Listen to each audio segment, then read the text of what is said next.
aprecie tu esencia. 2 horas a puro periodismo. Arranca El Pase.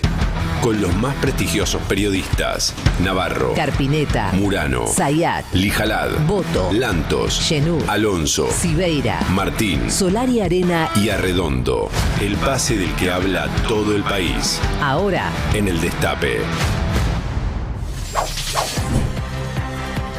Hoy en El Pase, los mejores periodistas de Argentina te van a contar sobre todo lo que está pasando en el país. El gobierno celebra su primera privatización y prepara el camino para deshacerse de más empresas del Estado. ¿Cómo sigue el plan de vaciamiento de Milei, Caputo y Sturzenegger? ¿Qué va a hacer la oposición para frenarlo? Hay solo 5 empresas en el mundo que tienen características similares a IMSA. ¿5 empresas en el mundo? Claro, porque IMSA hace bienes de capital de alta complejidad, turbinas. IMSA está vinculado a las centrales hidroeléctricas, es proveedor del sector nuclear, es proveedor de petróleo y gas en los proyectos más complejos. No hay muchas empresas en el mundo en ese rubro y no hay muchas empresas en Argentina, no hay ninguna de hecho que tenga tantos ingenieros y profesionales con la experiencia de esos proyectos de alta tecnología. Milei y Santiago Caputo se burlan de Macri. ¿Cómo están las negociaciones entre el expresidente y el líder de La Libertad Avanza? Javier Milei volvió a estallar contra los artistas. Los dichos de la actriz Cecilia Roth sobre la falta de tolerancia a las críticas enfurecieron al presidente. A mí lo que me da miedo es la naturalización de todo esto, ¿no? La naturalización de que un señor que está en este momento en el gobierno maltrate salvajemente a todo aquel que tenga una idea que no coincida con su pensamiento prehistórico, además. Otro conflicto del gobierno con los excombatientes. ¿Qué pasó entre el ministro de Defensa Luis Petri y los veteranos de Malvinas? Papelón del presidente argentino en una cumbre de la CELAC. Milei se alineó con Trump y fue el único en rechazar un proyecto para defender el Canal de Panamá. Vení a YouTube, que la mejor información y los mejores periodistas están en El Pase. Si querés estar informado, acompáñanos hasta las 12 en El Destape.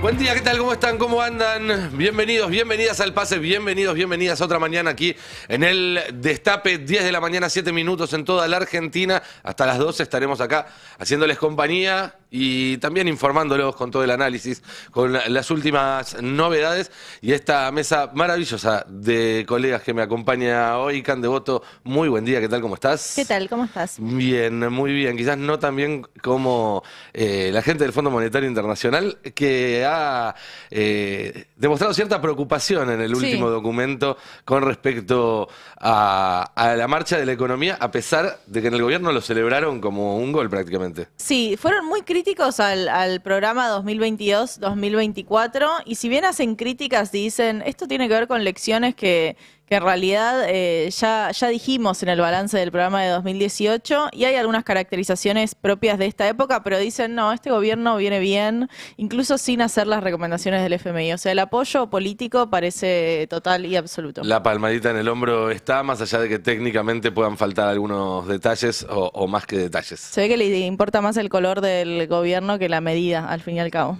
Qué sorpresa, qué sorpresa. Adrián Murano, buen día, ¿cómo estás? Buen día, ¿cómo andan? ¿Bien? Bien, muy bien. Contamos el fin de semana en el Destape y vamos a repasar hoy algunos detalles detrás de la privatización de IMSA la semana pasada, pero no va a ser la última, por el contrario, el gobierno está preparándose para anunciar nuevas privatizaciones y está ya emitiendo algunas reglamentaciones que van a facilitar que en los primeros meses del año se avance con esto. No solamente está anunciando, está aprontando algunas estratégicas y algunas que vuelven a manos privadas. La próxima es la privatización de AISA, a eso nos vamos a referir, porque viene bastante discutida. con interna en el gobierno incluido, porque son internas de negocios, naturalmente. Y en este caso hay dos facciones interesadas en ese negocio, que es un negocio muy sensible. Estamos hablando del agua potable y el tendido de cloacas. Son dos cosas muy relevantes para la salud de la población. Por supuesto. Bueno, por esa razón en su momento... Pero son obra pública. ¿Cómo? Son obra pública. En Claro, general. pero en su momento por eso se decidió, entre otras cosas, la reestatización por su sensibilidad y por lo estratégico de ambos tendidos, el de agua potable y el tendido cloacal. Bueno, se va a volver a privatizar con un esquema que, cito, ahora en un ratito les cuento, va a ser muy, muy polémico, va a abrir muchas polémicas. Hablando de polémicas, había una dirigente muy importante del gobierno de vacaciones y fue otra a escupirle el asado. No. Literalmente. Pero no me lo vas a contar ahora, pero en un Hablando rato de nos decís de internas, quién... en un ratito te cuento. Es muy No son vegetarianas, eso ya me da la pauta por lo que contaste. ¿Sabes qué? No sé, entiendo Habría que no.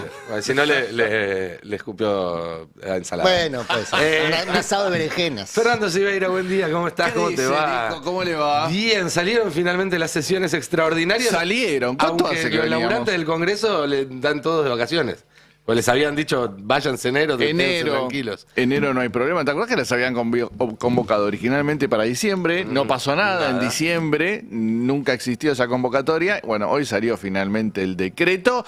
Sí, aparte tienen que hacer un poquito de tiempo, porque visten que están cambiando el cableado. Así es. En el recinto de la Cámara de Diputados. Así o sea es. que necesitan todavía unos días. A ver si ahora funciona mejor. Viste que antes apretaban el botón y no andaba el botón. Había que había uno repetir sentado y no- nominalmente, pasar lista por el voto. Sí. Totalmente, a ver si ahora anda mejor a partir de la sesión. Igual se calcula que la sesión va a empezar en febrero. Claro, primero hay reuniones de comisión y demás. Ahora, La mayoría de los los diputados- votos todavía no están. No está. Los votos todavía no están y si no hay votos se supone que tampoco va a haber sesión, así que habrá que ver cómo evolucionan esas negociaciones. Después nos contás bien Sí, cuál es dale. el temario y cómo viene eso. Diego Genú, buen día, ¿cómo Nico, estás? ¿cómo estás? ¿Cómo andan? Bien, Buen día. muy bien. Hablando de negociaciones, sí, ese tira y afloja entre el PRO y la Libertad Avanza, entre Milei y Macri, ahora con carteles incluidos Sí. y con muchas suspicacias. Sí, podemos decir que Milei es el policía bueno, se supone que es el policía bueno en la negociación con Macri, pero después vienen los policías malos, Santiago Caputo, Karina Milei, Patricia Bullrich, a reventar a Macri y a los designados que elige Macri para esa mesa de negociación, los interlocutores que quiere Macri. En especial Hernán Lacunza, ¿no? Que fue el último ministro de Economía de Macri. Fue el ministro de Economía que tenía Patricia Bullrich, cuando Patricia Bullrich Sí, claro. era rival de Milei, y hoy iría a esa mesa de la cual no se sabe hasta qué punto va a empezar o no, va a existir o no, si es un bosquejo o es un proyecto, pero en esa mesa Macri envía 5 delegados, uno, el más importante, o al menos el único economista, es Hernán Lacunza. Habló sobre el gobierno de Milei y salieron a reventarlo al lado del presidente. Sí, y también lo que pasa cada vez más es que siguen apareciendo figuras claves del entorno de Macri o del armado político de Macri que ya salen directamente con la otra camiseta. Lo de Luis Juez es increíble, ¿no? Porque era el más macrista de todos y ahora ve que Milei tiene muchas más chances de ganar las elecciones, de encarnar la oposición a Yarlora en la provincia de Córdoba y renuncia a la jefatura del bloque de senadores del PRO y al mismo tiempo, en el mismo pase, dice: me muero por ser el candidato de Milei en Córdoba. Increíble, Es ¿no? impresionante. Es impresionante. En un instante rompe con Macri y se ofrenda a la Casa Rosada. Y ahí se dan dos fenómenos en paralelo. Por un lado, un Milei que también, al estar dando la sensación de que está venciendo en esa pulseada, genera un efecto de embudo, ¿no? Todos están queriendo pegar el salto antes que el de al lado, pensando que eso los puede dejar mejor parados a la hora de armar una lista y demás, sin ninguna garantía, porque Milei tampoco es que les prometió nada. Milei no negocia. Milei acepta ofrendas y después decide. Y lo que se empezó a ver en los últimos días, y ya con esto, si querés, Sí. agarramos lo de Lacunza y entramos, nos metemos en el tema, es un Macri que ante la necesidad y ante la ausencia de aliados, quiere sacar a pasear una ambulancia a buscar a los que estaban con Milei y se cayeron de ese armado. Sí. Porque estuvo en contacto con Diana Mondino, Sí. estuvo en contacto con Joaquín de la Torre, está hablando con De Loredo, que es uno que le gustaría estar en el lugar donde está juez ahora, pero justamente llegó un poquito más tarde y quizás ve más fácil juntarse con Macri que con Milei. Hay ahí un efecto inverso donde Macri sale a recoger a los que se van cayendo. Sí, sin duda. Lo de Diana Mondino también puede ser importante si va aliada como candidata de Macri en la provincia. Pero está vaciado de poder, me parece, en esta negociación Macri, ¿no? Ya viene muy debilitado y ahora cuando dice nos vamos a sentar a negociar, empiezan a saltar del barco, ¿no? Lo de Luis Juez es muy fuerte porque además es el que mejor mide, ¿no? De esa constelación de candidatos aliados a la derecha en la provincia de Córdoba o de derecha abierta. Una provincia que después de Capital es la más importante para Macri, para conservar esta idea de que tiene poder, para que no le pierdan el respeto.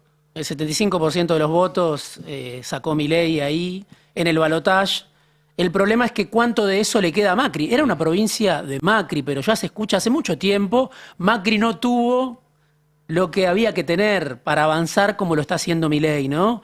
Es una provincia muy radicalizada, ya no radical, diría Córdoba, muy radicalizada en cuanto a su antiperonismo, a su antikirchnerismo, y piensan, Milei es mucho más eficaz que Macri. Entonces, ahí hay un problema grande, me parece, en las negociaciones, en lo que tiene que ver con Córdoba, que es alrededor del 8% del padrón nacional, pero sobre todo en esta pulseada, donde Macri dice, te mando a mi gente, siéntense a discutir. Bueno, los están reventando, ¿no? El único que habló fue Lacunza y salieron de todos lados, al lado del presidente, no figuras satelitales, a reventarlo. A marcarle la cancha. Ahora, hay que ver qué pasa ahí con lo que decíamos el otro día, ¿no? ¿Qué efecto tiene esta protesta que empieza a ver desde el campo? Que en Córdoba, bueno, hubo una reunión la semana pasada de Yarlora con la mesa de enlace y sacaron un documento crítico. Hay que ver si eso tiene algún efecto en este año en la cuestión electoral, ¿no? Y lo otro que quería decir es que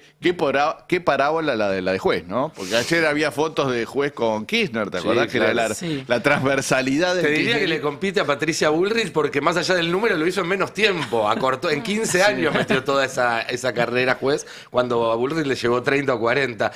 Vengan a YouTube, estamos ahí haciendo una encuesta sobre cuál creen ustedes que va a ser el rol de Macri este año, si creen que va a ser candidato a diputado, si creen que va a ser candidato a senador, si creen que va a permanecer tratando de sostener su poder en las sombras o si finalmente va a acoplarse a la fuerza de Javier Milei. También vamos a estar en un rato leyendo los mensajes que nos lleguen en el chat ahí del canal de YouTube. Pero ¿te parece, Diego, que empecemos a ver qué fue lo que dijo Lacunza que generó esta reacción tan brutal por parte de los aliados de Javier Milei? Alguien que nunca se fue del PRO, ¿no? Porque también hay que decir, después de noviembre de 2019, un grupo muy grande de exfuncionarios de Macri volvieron al sector privado a trabajar para las empresas. Otros rompieron con el PRO, dijeron, me voy a una ONG, me voy a trabajar en lo que estaba trabajando antes. Siguen en la política, pero en segundo plano, ¿no? En cambio, Lacunza siempre quedó como alguien referenciado en el PRO. Fue el último ministro de Economía de Macri. Y era uno de los interlocutores del PRO con los acreedores externos, tanto institucionales Sin como duda. privados, que varias veces fueron a pedirle que no le renovaran la confianza al gobierno de Alberto Fernández para tratar de provocar una corrida. Sin duda. Y siempre acompañó a Bullrich. Aunque Bullrich a veces no le daba el lugar estelar, en algún momento coqueteaba con Melconian. Pero Lacunza siempre estuvo. Cuando Melconian dijo, me abro, siempre estuvo. Sale a hablar Lacunza, dice algunas cosas. Tenemos ahí, creo, primero tenemos una nota de Infobae que es importante. Ahí está. Tienen que pensar cómo gobernar a futuro, no siempre van a tener 50% de imagen positiva, dijo Hernán Lacunza, esto es en una entrevista que dio en radio. Y tenemos el audio también, porque ahí explica un poco mejor, ¿no? No es un tono amenazante, ni mucho menos. Es alguien que comparte las líneas directrices de lo que está haciendo Milei y Toto Caputo. Y que Macri, me imagino, lo mandó a dar esta nota más como un gesto de acercamiento que de otra cosa, en línea con lo que él había publicado, ¿no? Sin duda. Como una mano tendida. Sin duda. Dio 2 o 3 entrevistas. En alguna le puso una calificación al gobierno, ya vamos a ir a eso. Pero mirá lo que pasa con ese tuit. Tiene unas respuestas después de Santiago Caputo. Si querés, primero escuchamos el audio completo y después vemos lo que le responde el gobierno a Lacunza. las políticas económicas, fiscales, monetarias, cambiarias no se definen para la semana que viene, para el mes que viene, sino hay que pensarlas para ahora, para dentro de 3 meses, para dentro de 3 años. Y en ese sentido los regímenes cambiarios rígidos, bueno, tienen dificultades para absorber shocks. Entonces, bueno, cuando haya un shock, ¿qué vamos a hacer? Yo trataría de pensar esas cosas. Lo mismo en términos políticos.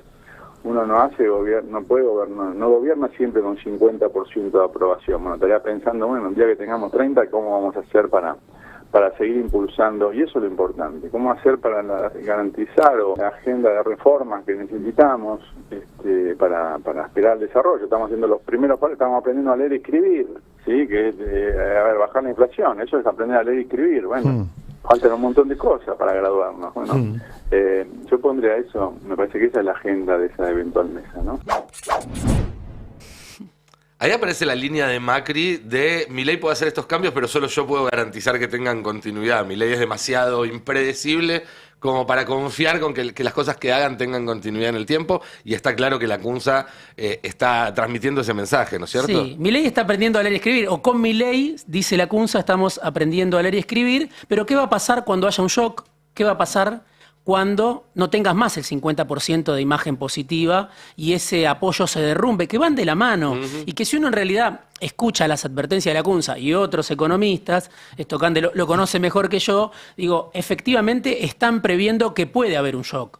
Entonces, no es que la CUNSA simplemente dice, bueno, por si las dudas, tengamos en cuenta que esto puede ir mal, sino que con este dólar atrasado, con este esquema cambiario, lo piensa la CUNSA, lo piensan otros economistas, puede haber, con la devaluación de Brasil, bueno, con todo el contexto, con Donald Trump, lo que sabemos, puede haber un shock más temprano que tarde.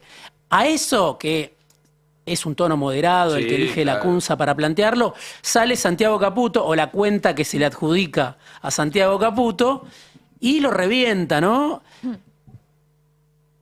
Dice el que no se animó a hacer nada para no caer en las encuestas. El descaro de algunos no tiene nombre. Cita la nota de Infobae que mencionábamos antes, donde la CUNSA decía, tienen que pensar cómo gobernar a futuro, no siempre van a tener 50% de imagen positiva. Después alguien le dice, bueno, le comentan a la cuenta que se le adjudica a Santiago Caputo, bueno, pero no es para tanto, lo hace con muy buena onda, y dice que quiera discutir la agenda, entre comillas, es insultante, ¿no? Pero supuestamente quieren un acuerdo. Ahí está. La pretensión de la CUNSA de querer discutir la agenda, entre comillas, con este gobierno es insultante. ¿Les recuerda, digamos, en qué términos piensan ellos un acuerdo con el PRO? Sí. Digo, ¿qué lugar ocupa cada uno de los dos espacios en un eventual acuerdo? Sí. Unos son los que toman decisiones y los otros no pueden ni cuestionar, ni discutir, ni reflexionar al respecto, sino simplemente a la fila. Sí, no quiero desordenar mucho lo que veníamos pensando, pero digo, está también Patricia Bullrich, que salió ayer, no sé si lo tenemos, porque digo, va directamente contra la CUNSA. Me hace acordar a algunos exministros de Duhalde que el ejemplo que usa, o el ejercicio del poder de Milei, me hace acordar a lo que Néstor Kirchner le pedía a algunos exministros de Duhalde en su momento, que después salían a reventar a Duhalde, ¿no? En los primeros años del kirchnerismo. Sí, claro. Bueno, Milei le pide a Patricia Bullrich que salga a reventar a Macri. Así es. Lo hace todos los días. No tiene ningún problema Bullrich en aceptar, Ninguno. Lo hace con mucha voluntad, pero lo hace incluso con la gente que la acompañó, parte de su equipo. Que era parte de su equipo. Lo tenemos ahí, me parece. Patricia Bullrich ayer hablando sobre la CUNSA. Macri podría ser candidato, quizás este año. ¿Usted le gustaría que Macri sea candidato del PRO? Y el PRO tiene que estar... Todo aquel que comparte las ideas a fondo, sin especulaciones, tiene que ser parte del futuro electoral, político y de gestión de la Argentina. Los que no comparten las ideas, o que las comparten a medias, o que unas sí y unas no, especulan, esos no, porque esos retrasan cualquier proceso de cambio. Así que yo creo que en el PRO hay gente que comparte totalmente las ideas y hay gente que no las comparte. Hay de todo. ¿Está de acuerdo con los nombres que dio Mauricio Macri? No sé, yo no estoy en esa comisión y la verdad que no me parece que sea una comisión para discutir los lugares. Me parece que es una comisión que lo que intenta es discutirle al presidente o al gobierno la política, ¿no? Que fíjense que sale la CUNSA y hoy la CUNSA saca un reportaje donde califica con números la política económica del gobierno. Entonces me parece que tiene otro sentido, ¿no? Si queremos hacer un frente electoral, bueno, en vez de calificar al ministro, que es un ministro que ha hecho algo extraordinario en la Argentina en un año, en vez de calificar al ministro, habría que pensar cómo se lo ayuda, ¿no?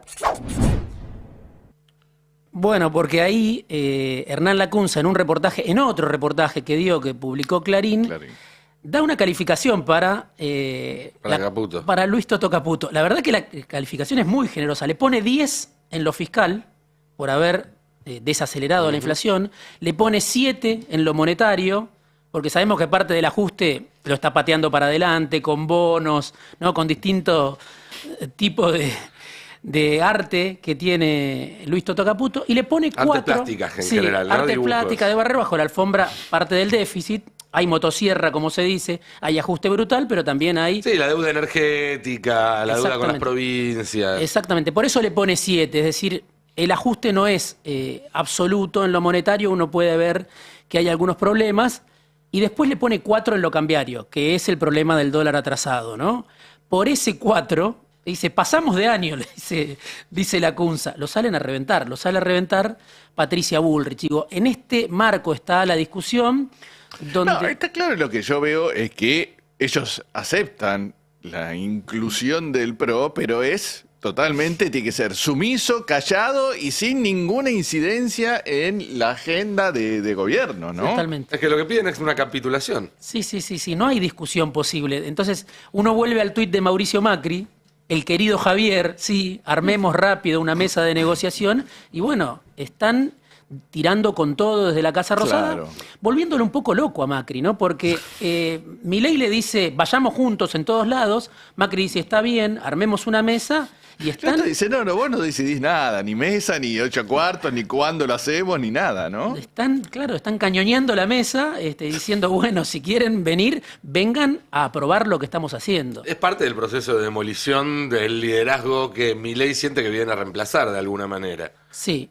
Y si algo enseña la historia argentina, es que cuando llegás tenés que deshacerte del liderazgo anterior, porque si no va a estar ahí permanentemente para traerte problemas. No importa de qué partido seas, no importa cuál sea tu ideología, siempre que quedaron liderazgos remanentes, hicieron ruido en quien tomó la posta después. Sí, y algo que ayer mencionábamos y charlábamos también en el chat, que lo mencionaba Fer, lo que dice Santiago Caputo sobre cómo construir o ejercer el poder. Me pareció muy interesante eso. Es muy interesante. Ayer hay un tuit, creo que lo tenemos ahí. Milei Emperador es la cuenta que se le adjudica a Santiago Caputo. Otra cosa sobre la que todo el mundo finge demencia, ¿no? Se normaliza totalmente. No, increíble. Que maneje toda la política de gobierno, sea un tipo que no tiene cargo y que se expresa a través de una cuenta que nadie termina de saber a ciencia cierta si es de él o no es de él. Muchas cuentas, diría, de muchas cuentas. Porque esta es la principal, pero hay otras donde también intervienen en el debate. Con lo cual juega siempre con esa incertidumbre de no hacerse cargo de lo que dice y demás. Sí. Cita a Pablo Gerchunov, un economista liberal ligado al radicalismo. Son todos tan idiotas que me hacen coincidir con Gerchunov. Gerchunov lo que había dicho era que si la única agenda de la derecha era el antikirchnerismo, iba a volver a fracasar. Exactamente. Claro, como fue el antiperonismo en la época de Perón proscripto. Exactamente. ¿no? Tiene que ver con el planteo de Gerchunov histórico de, bueno, no sirve, el antiperonismo no sirve, el antikirchnerismo tampoco sirve. Y, bueno, es un tuit muy largo, pero destacamos algo que me parece que es central. Como lo importante es retener el poder, en esa lógica, en la lógica que dice Santiago Caputo, no hay que hacer esto, que es lo que intentó Macri, ¿no? La lógica de la casta. Exactamente. Como lo importante en esa lógica es retener el poder, entonces se construyen alianzas de partidos políticos que no comparten nada más que su afán de ganarle al kirchnerismo. Por ejemplo, Juntos por el Cambio o el Arretismo 2023. Lo que terminan logrando estas construcciones es fracasar porque es imposible hacer nada que valga la pena con una coalición tan disímil como esa. Fíjense que La Libertad Avanza ha hecho más con 15% del Congreso que Cambiemos con mayoría legislativa, ¿no? Entonces, es decir, sigamos con la pureza. Sí, claro. Dice Santiago Caputo, no vayamos a alianzas de sectores heterogéneos que después se terminan matando. Te diría, no lo dice, pero no solo piensan Juntos por el Cambio, sino también en el Frente de Todos. Absolutamente, absolutamente. Está también la experiencia del Frente de Todos que fracasó en ese sentido. Pero lo más interesante para mí de todo, yo también coincido con lo que dice Milei Emperador, esta cuenta que se adjudica a Santiago Otro Caputo. like, marcha otro like. ¿Cómo está sumando likes en esta mesa? ¿No? Marcha otro like. Pero lo más interesante de todo es que Santiago Caputo está desmintiendo a Milei. Porque Milei, cuando lo invita a Macri, dice, vayamos juntos en todos lados. Y Santiago Caputo dice, juntos a ningún lado. Si esto no sirve, si nosotros solos podemos, ¿no? Entonces me parece que ahí lo están enloqueciendo al expresidente, que no sé dónde estará en este momento, de vacaciones, yendo y viniendo. Pero le cuesta mucho, porque un día le dicen una cosa y al día siguiente, cuando muerde el anzuelo, lo salen a matar. Añado otro dato. El propio Milei reconoció en el frontón con Majul el otro día, o no sé si en otro frontón previo, la negativa de su hermana. Dice, mi relación con Macri me trae problemas con Karina, dijo. Es decir que hasta acá, quien tenía la negativa más cerrada a un acuerdo en toda la línea con Macri es Karina, que es la constructora de Libertad Avanza a nivel nacional. ¿No? Algo que nosotros venimos contando desde hace 6 meses por lo menos. Que Santiago Caputo, es decir, el tercer integrante del Triángulo de Hierro, de 3 hay 2 que están en contra, digamos, de un vínculo. Yo no sé cuánto pesa la opinión del presidente en el Triángulo de Hierro. No sé cuánto le interesa al presidente. Por eso, a juzgar por las palabras del propio presidente, su opinión es poco relevante en estos asuntos. Sí, da toda la sensación. Está la del jefe primero. Sí. Está primero la del jefe, después la del estratega, y para él está las cuestiones económicas, incluso las cuestiones teóricas del poder, pero no necesariamente la praxis del poder. Entonces, a juzgar por sus propias palabras, él dice en público, opina en público en contra de lo que opinan sus 2 principales gestores políticos, y si yo fuese Macri, me tomaría en serio las palabras de Santiago Caputo, más que las de Milei, y sobre todo las acciones de Karina. Porque, en definitiva, goles son amores.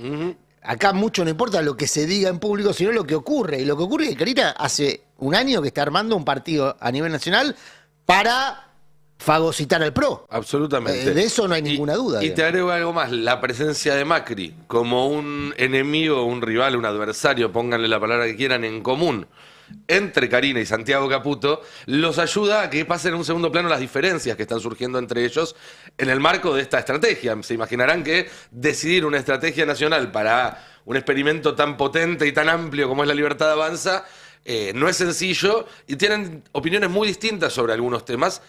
El armado de listas entre ellos, pero también otros. Y cuando aparece Macri en escena, cuando vuelve a aparecer Macri en escena, se calman los ánimos entre ellos y se vuelven a concentrar en esta idea que tienen de que la Libertad Avanza sea el espacio hegemónico de la derecha en la Argentina, como lo hizo Trump, que en su momento se comió al Partido Republicano, como lo hizo Bolsonaro, que en su momento cooptó bajo sí gran parte de la derecha brasileña, y los que no quedaron del otro lado, pero ya no compitiendo por ese electorado, y como quiere hacer Milei acá, en ese plan de 2 partes que tiene, que es, bueno, del centro para acá todos juntos y bajo mi control, y del centro para allá que se peleen y se maten y estén divididos en la mayor cantidad de espacios posibles, que es algo que también se va a ver este año. Le queda a Macri la idea de la teoría del cerco, ¿no? Reeditar la teoría del cerco. Decir, Milei es el más amigable, que lo dicen algunos cercanos a Macri, pero está rodeado por gente que le gusta tensar, ¿no? Pero bueno, es de patas cortas. Siempre dice, Milei es el más macrista de ese triángulo de poder, o el más proclive a un acuerdo. Eso es lo que piensa Macri, pero al mismo tiempo es indudable que son parte del mismo esquema y juegan a desorientarlo. Lo de Juez es muy potente en esa línea, porque Juez es cierto que es un autónomo de la política, pero autónomo en el sentido fiscal estoy hablando, no en el sentido, claro. Bueno, no es el momento, disculpe. Empezó a sonar el teléfono. Sí, autónomo en el sentido fiscal. Ahora, es un superviviente también, y su supervivencia tiene que ver con el olfato para saltar ahí donde hay agua. No es menor ese olfato, porque le ha permitido desarrollar una vida política con chaucho de palito, digamos, la verdad. nunca ha sido más que sí mismo, Luis Juez. Yo insisto que fue un adelantado a su tiempo, que si él hubiera ingresado en la política 12, 15 años más tarde, a lo mejor él estaría en la Casa Rosada y no Milei, porque su estilo es un poco adaptado a una época donde eso tenía que entrar por los rendijos de otra forma, pero Juez es lo más parecido a Milei que había antes de que apareciera Milei en la política pero él desarrolla la su actividad política en una sociedad que es muy conservadora desde el punto de vista político, que es la sociedad cordobesa. Y entonces ahí una cosa es que la gente se divierta con Juez, porque le resulte simpático, pero hay mucha gente simpática en Córdoba, eso no lo vuelve exótico, digamos, lo vuelve exótico a la vista del electorado nacional. Bueno, y por algo pero en Córdoba que haya gente graciosa no es tan por algo raro. La carrera de Luis Juez se desarrolló en la política nacional y nunca pudo ganar la gobernación cordobesa, que es su gran objetivo desde hace 20 Enfrentó años. al cordobesismo, ¿no? Que es un esquema exitoso, lleva 25 años en el poder, ¿no? Pero nunca terminó de tener sponsors firmes, no por zapatitos blancos, como Juez gusta imponer, ¿no? De la idea de que él no tiene sponsors políticos, ¿no? Firmes porque por su pulcritud. No pasa eso, sino lo que pasa es que es poco fiable para las estructuras, para armar una estructura local y cederle esa estructura local a él. En general, los partidos tradicionales lo que dicen es, lo podemos traer como figura convocante, pero nunca le vamos a dar la llave del partido. Sí, bueno, lo está demostrando. Lo está demostrando ahora. Le preguntás a Macri y te va a decir, mira vos. Claro, ese es el asunto. Entonces, como no es fiable, nunca termina de tener un sponsoreo firme, a la manera de la Fórmula 1, digamos. ¿Cuál es la escudería de Juez? Bueno, el propio Juez. Ahora, en Córdoba... Perdón, meto cuchara con esto porque estábamos hablando de Córdoba y para mí es muy importante. Están las declaraciones de Juez que después las podemos compartir. Bueno, dale, ¿querés ir para Córdoba? Porque es una entrevista que le da al diario La Nación y ahí, bueno, Juez, como decíamos, en un solo movimiento rompe con Macri y se ofrenda a Javier Milei. Se puso la latita de aceite, ¿no? En el lomo. Sí, aparte con cuestiones personales sobre Macri, ¿no? Mi particular forma de ser a Mauricio muchas veces le ha caído antipática. Yo no soy un tipo que anda con vueltas, soy extremadamente sincero, pero la personalidad de Mauricio muchas veces te obliga a no ser extremadamente sincero si querés tener una buena relación. En la última elección que disputé en Córdoba, el candidato que ganó había sido el CEO de la empresa de su padre, Schiaretti. Me mandaron de embajador para que no estuviera en Argentina armándoles quilombos en la provincia. O sea... Y formar quilombo a Ecuador. Formar quilombo a Ecuador, pero ¿qué dice Juez? Macri se quedó con un empleado de SOCMA en lugar de apoyarme a mí. Y además no quiere que le sean sinceros. Pero se dio cuenta. Hay que ser un hipócrita para andar bien con Macri. Pero ¿no? fue jefe del bloque del PRO hasta hace 48 se dio cuenta horas, señor. 2 años después de haber hecho alianza con...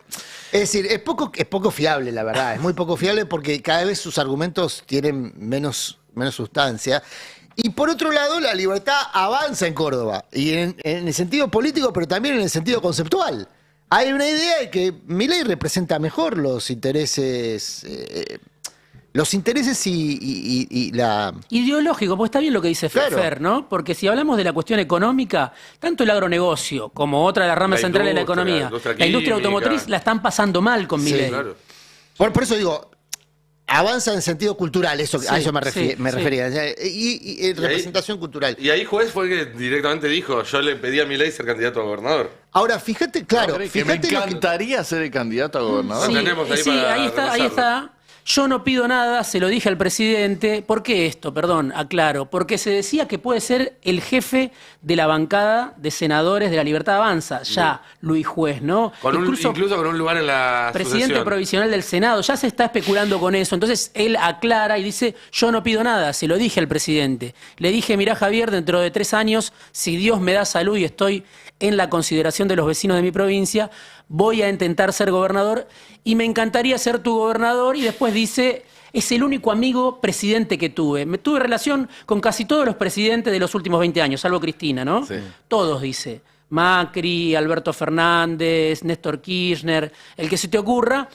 Pero el único amigo que tuve en la política es Javier Milei y por eso se le ofrenda para ser su candidato. Ya, nosotros lo contamos varias veces, Milei almuerza con un Juez por lo menos cada 15 días y cuando pueden todas las semanas también. mientras Juez era, insisto, jefe de la bancada de senadores del PRO, nada más y nada menos. Con lo cual, esto también es una traición que se fue cocinando a fuego lento. No es que Macri lo sorprendió esto. Macri no puede hacer nada para evitarlo. Eso es lo importante. Porque no es el único. Ya hay varios. De hecho, queda excluido Diego Santilli de la lista de buena fe de Macri, de la propuesta de comisión, porque a Santilli ya se lo considera un integrante de la Libertad Avanza. El problema es que la Libertad Avanza no lo consideran un propio a Santilli. Ese es el problema de Santilli. Es que el método de Milei... Que Macri lo repudia y en la Libertad Avanza no lo quieren. Entonces quedó ahí en un no lugar, pero sigue siendo taquillero electoralmente. Habrá que ver si no lo usan. Es que el método de Milei es ustedes vengan y yo después decido. No se sienta a negociar cada incorporación. Pero eso lo que genera es una especie de miedo a que te ganen de mano. Entonces se van empezando a correr entre sí para ver que... Ahora, por ejemplo, De Loredo salió también a sobreactuar cercanía con el gobierno nacional porque ve que Juez le está ganando de mano y De Loredo también quiere ser candidato a gobernador. Yasora salió también... O sea, Yasora que se da cuenta de que todo esto desafía la hegemonía cordobesista, del peronismo cordobesista, se pone más duro con el gobierno porque, claro, empiezan a polarizar. Hay un rasgo de esta elección que viene, que es que en el centro aparentemente no va a quedar nada potable, ¿no? Sí. Todos tienden a polarizar a nivel distrital, porque la estrategia en cada distrito va a ser polarizar con el gobierno, aquellos que gobiernan, ¿no? El caso de los gobernadores probablemente hagan los que no sean del dispositivo oficial o no sean adoptados por el dispositivo oficial, van a confrontar con el gobierno nacional. Y ese es el no lugar al que le queda al macrismo como identidad política. Porque Frigerio probablemente vaya a una identidad entrerrianista. Lo mismo con Nacho Torres, que ya Frigerio varias veces... ya casi un gobernador de la Casa Rosada a esta altura del Bueno, partido. pero si no llega a ser adoptado plenamente por la Libertad Avanza, tiene el plan B es ser entrerrianista, no ser del PRO. Milei chatea con todos estos personajes de los que estamos hablando, ¿no? Sí. No sé si Macri, o no le escriben a Macri, o Macri en su momento los destrató. Alguien una vez me dijo, Mauricio cuando tuvo todo fue un tirano, ¿no? Sí. Entonces, le están pasando factura por eso. Y en el caso del mismo Luis Juez, ¿qué decía Macri hace 2 meses? Yo no entiendo cómo Luis Juez va a la Casa Rosada y se juntan Francos, Karina Milei y Santiago Caputo 1 hora y media con Luis Juez, lo atienden a alguien que no vale... nada, o no vale 1 hora y media de atención de los principales protagonistas del gobierno. Bueno, ahora Juez se la está cobrando. Este elemento de provincializar espacios políticos que eran nacionales, Nacho Torres ya tiene incluso inscripto un partido provincial, Nacho Torres, que estuvo en los alerces la semana pasada durante la represión de Patricia Bullrich, se sacó fotos y demás. Exactamente. Y que ya tiene inscripto un partido provincial en la expectativa de que fue uno de los primeros gobernadores bulineados por el gobierno muy violentamente. La capacidad de resiliencia en general de la dirigencia política es muy impresionante. Muchos de nosotros no olvidaríamos esa ofensa, pero por eso no nos dedicamos a la gestión política, porque, digamos, la gestión política requiere esos niveles de resiliencia. Hoy es una de las personas más cercanas a Patricia Bullrich a nivel gubernamental, Nacho Torres, y al mismo tiempo tiene preparado un dispositivo electoral provincial. Quizá no lo juegue en este proceso electoral, pero lo tiene previsto para el próximo. Ahora, la pregunta es, Adri, ¿a quién le conviene que los grandes partidos políticos de Argentina se provincialicen? Porque también al peronismo le está pasando lo mismo de alguna manera. Digo, ¿dónde está ahí el interés? Bueno, el interés está evidentemente justamente en Milei y en los que quieren llevar adelante el plan de Milei de desarmar el país, de destruir el Estado Nacional. Bueno, en general el que gobierna ante un escenario electoral fragmentado tiene más chance. Por eso. O sea, el desafío... Y el que viene de afuera y tiene que negociar ante gobernadores que no tienen redes de contención entre sí, tienen mejores condiciones porque los pueden incluso hacer competir entre ellos.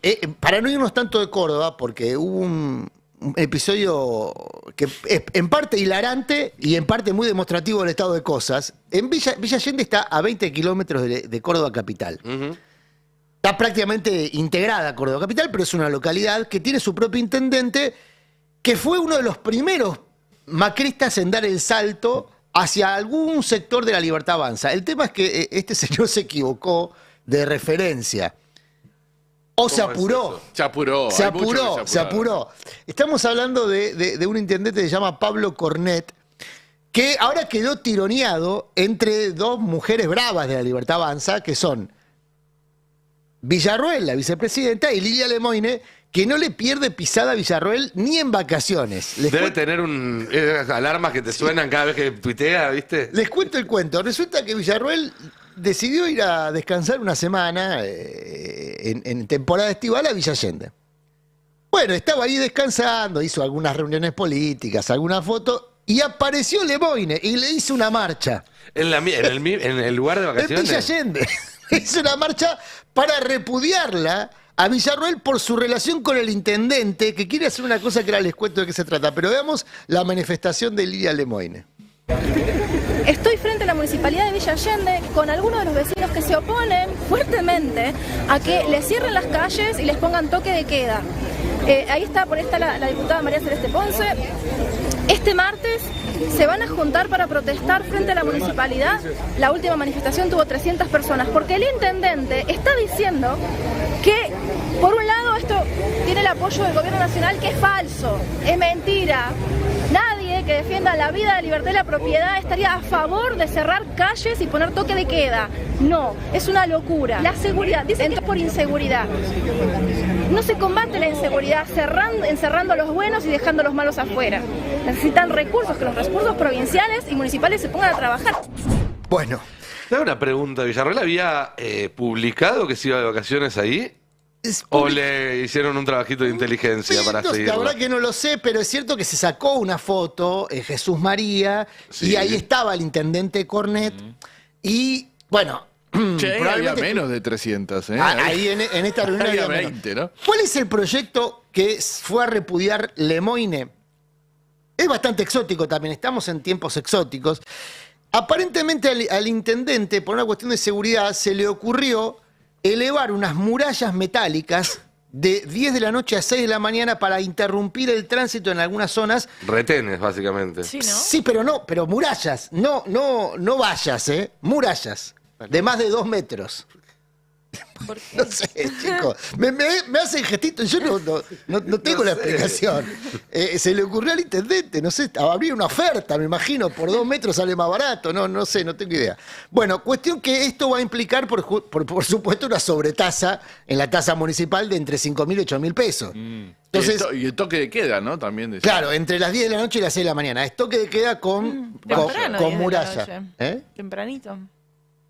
Bueno, depende para quién, Candebón, porque sos medio calavera. Es una buena pregunta. ¿Puede hacer eso un intendente? Yo a las 10 de la noche estoy durmiendo. Para mí es inconstitucional, pero sí, me parece que no. Lo que muestra además es que hay problemas de inseguridad en lugares donde habitualmente no lo había, ¿no? Porque no creo que esa localidad cordobesa... Villa Allende es picante. Por eso empecé diciendo que está a 20 kilómetros de Córdoba capital. No es que no pasa nada. Tampoco es que la solución... En esta... marche otro like, en este caso a Lemoine. No pareciera ser la mejor solución para la seguridad. Pero tampoco es que Lemoine está preocupado por la seguridad de los no. ¿Cómo sería el gentilicio de los allendenses? Sí. ¿Sería así? Bueno. ¿Qué es lo que le interesa? De los ciudadanos de Allende. De los ciudadanos de Allende. ¿Qué es lo que le interesa a Lemoine? Esta foto que estamos viendo en pantalla. Rayar a la vice. Claro, porque Cornet fue uno de los primeros macristas en dar el salto a la Libertad Avanza, pero se equivocó de destino y fue hacia Villarroel, cuando Villarroel estaba en alza. Claro. Cuando Villarroel estaba angelada. Y claro, quedó ahí en un dispositivo que ahora está en falsa escuadra. Entonces fue Lemoine a rayarlo a Cornet, que es el señor que vemos ahí, con Villarroel, que... Quedó justo abajo de la manito. No de la que señala, no, pero la manito es lo de Lemoine. ¿Por qué? Claro. Pues salió una nota en La Nación en donde se trata de salvar a Villarroel diciendo que Villarroel había ido de vacaciones a Villa Allende, pero que no se había sacado fotos con el intendente. Y obviamente Lemoine, encontró una. Bien provista por alguien que le proveyó 3, 4 fotos. Y mandó todo. Y le dice a la Nación, che, corrijan eso, porque estuvo con el intendente. Casi que no hizo la cosa que el tipo está en las fotos que ilustran la nota, pone. El tipo está en las fotos que ilustran la nota. Y le pone la manito ahí diciendo intendente. La manito ahí me encanta. Bueno, evidentemente esto es un poco lo que vamos a ver en este tiempo, ¿no? La Nación, que ahora está en disputa, La Nación digo el país, pero también el diario, es un territorio en disputa entre sectores del mileísmo... Sí. Sectores del villarroelismo. Hoy salió Caputo de nuevo a putear a Zaguier. Claro. Que había habido una especie de tregua, o parecía que había habido una tregua. Bueno, hoy salió de nuevo Santiago Caputo a marcar Porque eso. Saguier, no hay que olvidarse, que es parte del dispositivo judicial de Mauricio Macri, de la mesa, la histórica mesa judicial, donde estaba el prófugo, ¿cómo se llama? Que era Pepín, que ya está Rodríguez Simón, que regreso con no está más nosotros. prófugo. Y después hay un componente histórico vinculado a la nación, que es el componente, la familia militar, que es la familia de origen de Villarroel, y también pesa en la línea editorial del diario. Sí, claro. Por eso es que Villarroel suele tener buen trato en la nación, no es destratada la nación. Bueno, acá aparentemente ese buen trato se tradujo en algo que alteró a Lilia Lemoine. Y cierro con esto. Cornet es un intendente de Villa Allende que en su momento había sido patrocinado por ¿cómo se llama? Luis Juez. O sea, cuando Luis Juez pretendía ser, en alianza con el macrismo, gobernador de la provincia, fueron juntos a celebrar con De Loredo el triunfo de Cornet. Bueno, hoy está todo eso muy fragmentado. ¿Quién gana con esa fragmentación? Bueno, esa es la incógnita que un poco planteaba Diego también hace un ratito, que se abre en un año electoral donde está todo por hacer, todo por definirse. Absolutamente. Alianzas, desamores, candidaturas, cronograma electoral. Todavía no Incógnitas. sabemos cómo se va a votar, por ejemplo, en la provincia de Buenos Aires. Incógnitas sobre caras y nombres muy, muy fuertes, ¿no? Desde el propio Mauricio Macri, que ya lo mencionamos, hasta Cristina Fernández de Kirchner. El apellido Milei estará o no estará en una boleta. Bullrich, que fue candidata, sacó una cantidad importante de votos también. Massa lo mismo, Grabois lo mismo. Digo, aparecen nombres que vienen con un peso específico muy importante. Hay que ver cómo se van acomodando. Sí, el PRO me ha acordado un poco a la coalición cívica, ¿viste? Que Carrió, para negociar algo, tiene que decir que ella va a ser candidata, o a presidenta, o a senadora, Sí. o a lo que venga, porque si Porque no, si no no, le no dan le dan ningún... nada. Bueno, y esto de este operativo que salió el viernes, lo de Mauricio 2025, parece ir en esa dirección. La ¿no? respuesta- Denos bola porque este puede ser candidato. La Así respuesta de Sebastián Pareja, armador del gobierno en provincia de Buenos Aires, fue que Karina es triunfo asegurado como candidata. Bueno, eso es lo que va a decir Pareja, siempre. No, bueno, pero hay que ver, porque si la decisión es que no sea candidata y la juegan como una ficha, como un blef, se diría en el póker, igual eso genera ruido entre los que están aspirando a ser candidatos en provincia de Buenos Aires, que Así son es. José Luis Espert, a quien ya se lo había nominado públicamente, el presidente lo había Pero nominado. Karina no lo quiere. Claro, Pero Verde Karina pasa no lo un quiere. poco lo mismo que a Macri. Milei lo quiere, pero Karina y Caputo lo resisten. Hay que ver si, por eso, la candidatura impectore de Karina termina ordenando o desordenando la interna de Libertad Avanza. Pareciera que la Libertad Avanza no se va a desordenar en tanto sostenga el poder. Así Eso es. Y el es PRO, raro. el Es PRO raro, ahí raro. en provincia, todos los que podrían ser candidatos, ¿ya se pasaron a la Libertad de Avanza o están desesperados por pasarse a la Libertad Sí, de la Avanza? única excepción ¿no? sería María Eugenia Vidal, que todavía no hizo Claro. ningún gesto público, por lo menos en ese sentido, a diferencia de Ritondo, a diferencia de Santilli. Pero la última vez Vidal no fue candidata en Ciudad. Sí. Sí. No, me parece que ya, por lo menos en este lustro, es candidata en Ciudad. ¿eh? No sería la primera No vez. sería la No, primera por eso ni la digo, última. pero en este lustro no sé si no le Es toca raro la Ciudad. intermitencia, ¿no? Voy una en provincia, una en capital, una en provincia. Tal vez es así, funciona así. Pareja Un turno le cada adjudicó un 3% de intención de voto, creo, Al al PRO, PRO en sí. provincia de Buenos Aires, Sí. que no es lo que dicen las encuestas que tiene Milei, ¿no? vez. Que dice Que tiene un poco, 6, tiene un 7, poco no más. mucho más En que provincia de eso. Buenos Aires es donde Milei más necesita a Macri, me parece. O Es que por Macri ahí es el único confiaba- lugar Por lo donde menos no necesita Macri. fragmentar. Macri por lo menos no hay confiaba conversación. en esa maniobra de judo. Macri decía, bueno, como Milei necesita que el PRO no le saque 5, 6, 7, 8, 10 puntos, porque si no, no hay forma de ganarle el peronismo unido en provincia. Otra hipótesis, pero Sí, bueno. sí. Y yo necesito que la Libertad Avanza no me compita en capital. Estamos en una especie de maniobra de judo donde nos tenemos los dos agarrados y con eso voy a negociar. ¿Cuál es el tema? Que cuando uno habla con gente de Caputo, que es el estratega, dice, el objetivo de este año no es ganarle al peronismo en la provincia de Buenos Aires. El objetivo de este año es correrlo a Macri de la cancha. Si tenemos que salir segundos en la provincia de Buenos Aires para correrlo a Macri de la cancha, salimos segundos con todo gusto en la provincia de Buenos Aires y ahí Macri queda agarrando el aire en esa toma de judo. Habrá que ver cuánto y cómo se termina de concretar esto que decía Adrián. Está todo por verse. Pero aprovecho para recordarles que estamos con una encuesta en el canal de YouTube. Ya tiene más de 1.500 votos. ¿Cuál creen que va a ser el rol de Macri en las elecciones de este año? ¿Ser diputado o candidato a diputado? Eso por la frase de Jorge Macri, que dijo, la puede seguir a Cristina a todos lados.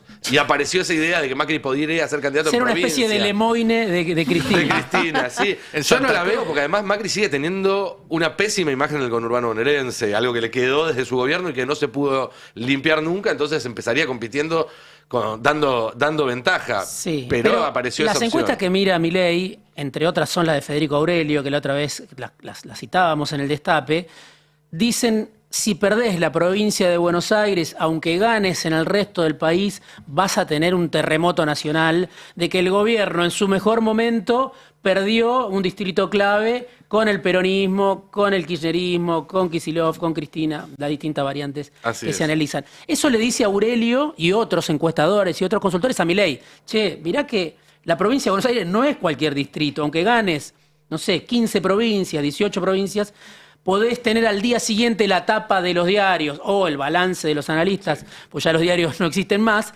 pero como una derrota del gobierno nacional. Bueno, hasta ahora me parece que Caputo no le tiene mucho miedo a ese escenario por lo que vos estás diciendo. Es por lo menos lo que comenta la gente que se encarga de distribuir las ideas de Caputo. Porque Caputo piensa la estrategia, pero también se encarga de que se vaya sabiendo. Es muy hábil en ese juego. Habló hace minutos Bullrich nuevamente en esta estrategia de desgaste, ¿no? De ir yendo a desgastar. Y volvió a hablar sobre la candidatura de Macri. Lo había hecho la semana pasada. Escuchemos a ver qué tenía para decir.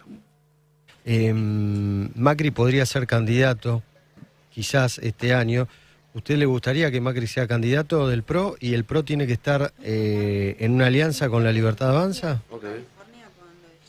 Bueno, en primer lugar, a ver, todos los que comparten las ideas, de verdad, que creen en el cambio profundo que se está haciendo, inédito en la historia argentina, deben de ser parte, porque no se le puede negar al país el esfuerzo de trabajar por este cambio. Si Macri tiene que ser candidato o no, es su decisión. No tengo una opinión formada, pero tampoco me voy a oponer o voy a opinar en contra de su candidatura. Es su decisión política, es la decisión de ir y enfrentarse a la ciudadanía. Está bien si lo quiere hacer, pero no tengo una opinión formada sobre si es bueno o es malo. Eso, digamos, él siempre planteó que no era lo suyo la legislatura. Bueno, si ahora quiere ser senador o intenta ser senador, bueno, competirá como cualquier otro ciudadano que decide competir. Fuerte, ¿no? Fuerte porque otra vez lo baja al nivel de cualquier otro ciudadano que decida competir y confirma lo que venimos charlando en esta última hora, ¿no? Sí. Desde La Libertad Avanza, a Macri le quieren bajar el precio todo lo posible para que termine firmando gratis, ¿no? Y deja ahí, desliza, intenta ser senador, como diciendo, por ahí intenta y no puede, y pierde, sale tercero, ¿no? En la ciudad de Buenos Aires. Eso sería una catástrofe electoral para el PRO, pero sobre todo para la familia Macri. Es decir, los primos Macri, que ya están bastante tensos por su relación con el gobierno, cortarían vínculo político, naturalmente. Jorge Macri no se va a abrazar a un ancla, digamos, no tiene sentido. Entonces, ahí me parece que está hoy el gran desafío de Macri. Cómo mantener el vínculo político con su primo, que tiene la aspiración de un segundo mandato y de, por lo menos, posponer la pelea de fondo por el distrito, que es una gran usina de negocios, con muchos negocios que están en curso. Van a ser 20 años seguidos de macrismo en la ciudad y todo indica que podría ser el último, ¿no? Creo que la tienen muy difícil. Yo prestaría mucha atención a algunos contratos que se están cerrando a partir de legislaciones de fin de año. Vieron que la ciudad tiene como tradición que entre gallos y medianoche se modifica el código de planeamiento urbano. O sea, los grandes negocios que habilita la ciudad se suelen habilitar entre gallos y medianoche literal. O sea, madrugada, aún después de que la legislación impusiera este sistema de doble lectura que se suponía que venía a terminar con el Palacio de la Corrupción del viejo Consejo Deliberante, un sistema donde hay participación ciudadana y demás. Aún así, los negocios se habilitan de madrugada porque, bueno, el diablo está en los detalles. Entre los detalles de habilitación de negocios está todo el tendido de desarrollo inmobiliario de la zona sur, pero ya no un sur grande, sino específicamente la zona del autódromo, la zona donde en su momento se buscó fortalecer. Se hizo el estadio la migración Parque Roca. Con Parque Roca y demás. Bueno, todo eso nunca terminó de afianzarse como opción para muchos vecinos, pero ahora se le va a dar un impulso muy significativo con 3 desarrolladoras que están históricamente vinculadas a la familia Macri. Las 3 son de la misma familia, por otro lado, ¿no? Del mismo clan, que hoy tiene también mucha representación gubernamental, que es el clan Caputo. Son acepciones, digamos, del mismo dispositivo, y las 3 están armando un desarrollo de negocios que es para 2 mandatos. ¿Pero el clan Caputo está vinculado a Macri o a Milei? Bueno. O a Caputo. Es transversal. Es que ese es el asunto. Ahora, ese plan de negocios es para 2 mandatos, ¿eh? Y eso requiere tendido eléctrico, o sea, refuerzos en el tendido eléctrico, servicios de infraestructura, transporte, servicios sanitarios. Después, cuando hablemos del tema de AISA, vamos a ver por qué es importante quién tenga AISA para este tipo de desarrollo de negocios, porque el desarrollo inmobiliario está directamente vinculado a los servicios que puede ofrecer el inmueble o la zona. Ahí hay, por eso, hay mucho para atender para Macri. Y la pregunta que se ha cedido, que es la pregunta más picante que hoy se hace el Círculo Rojo. En términos de poder real, ¿qué le queda a Mauricio? Yo creo que está en términos de poder real, no poder político. Pero hay algo que me parece que todavía no quedó muy claro, que es por qué Jorge Macri, que tenía un vínculo con Karina Milei, que incluso Karina Milei lo trataba mejor a través de Pilar Ramírez, a Jorge Macri, de repente es el más radical en esta tensión con el gobierno nacional. Mauricio Macri, que no tenía ninguna ventanilla donde lo atendían, el único que lo atendía era Milei, pero como decían en el mismo PRO, lo boludeaba y lo sigue, me parece, haciendo. Bueno, de repente es el que dice, no rompamos todo. Y Jorge Macri, por alguna razón, pasó de tener esos puentes se cortaron, evidentemente, y ahora parece ser el que está más dispuesto a una confrontación en la ciudad, ¿no? Sí. Hay que ver si no son roles. Claro, yo creo que subiéndose el precio, mi hipótesis es que Jorge Macri busca subirse el precio él. Para negociar su pase. Para negociar un segundo mandato, para ser el candidato, que no sea Patricia Bullrich, que él sea el candidato a un segundo mandato. Para eso tiene que hacer una buena gestión. Que es todo un tema. ¿En la ciudad de Buenos Aires es importante eso? Y si va dividido la oferta post-macrista, va a empezar a tallar eso. El componente ideológico del voto en la Ciudad de Buenos Aires es muy alto, ¿eh? Es cierto, No sé si es importante una buena gestión. Pero creo que debería, es notorio cómo esta gestión es menos eficiente o peor que lo que habían sido. Eso no cabe ninguna duda, todos los que vivimos en la Ciudad de Buenos Aires lo notamos. Che, en un minuto vamos a estar hablando de otro ataque de Milei contra los artistas, algo que había pasado por un tiempo, pero que fue uno de sus leitmotivs en los primeros meses de gobierno y que volvió a aparecer y a ocupar las primeras planas. Vamos a estar hablando también de qué hace el peronismo ante este escenario, porque es importante también y porque explica en parte este escenario que la oposición le deja campo para jugar al gobierno. Vamos a estar hablando de las privatizaciones estratégicas, vamos a estar hablando de las sesiones extraordinarias que se convocaron oficialmente y pueden o no suceder, pero que el temario tiene mucho para decir.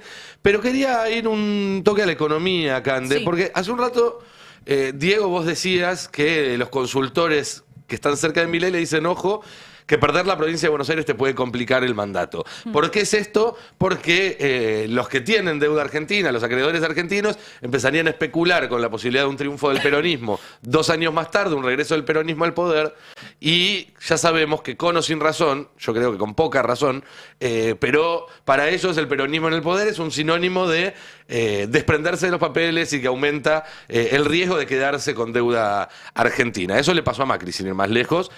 No por perder una elección. De hecho, la ganó, le fue muy bien y ganó hasta la provincia de Buenos Aires, pero en cuanto se le empiojó un poco la calle y el Congreso, los capitales dijeron, hasta acá te confiamos, Mauricio, ahora nos vamos. Él ahí tuvo que ir al FMI. Este gobierno está yendo al FMI antes. Pero también, si no le sale eso, puede llegar a tener un efecto parecido. Es decir, una mala negociación con el Fondo Monetario Internacional puede ser el disparador de uno de esos shocks que la CUNSA advertía no están descartados y pueden suceder, que el propio Cavallo está diciendo que pueden suceder.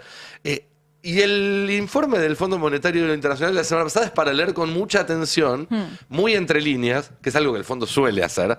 Decir una cosa en la gacetilla y en la primera mirada, pero después en la lectura a fondo dar otro mensaje.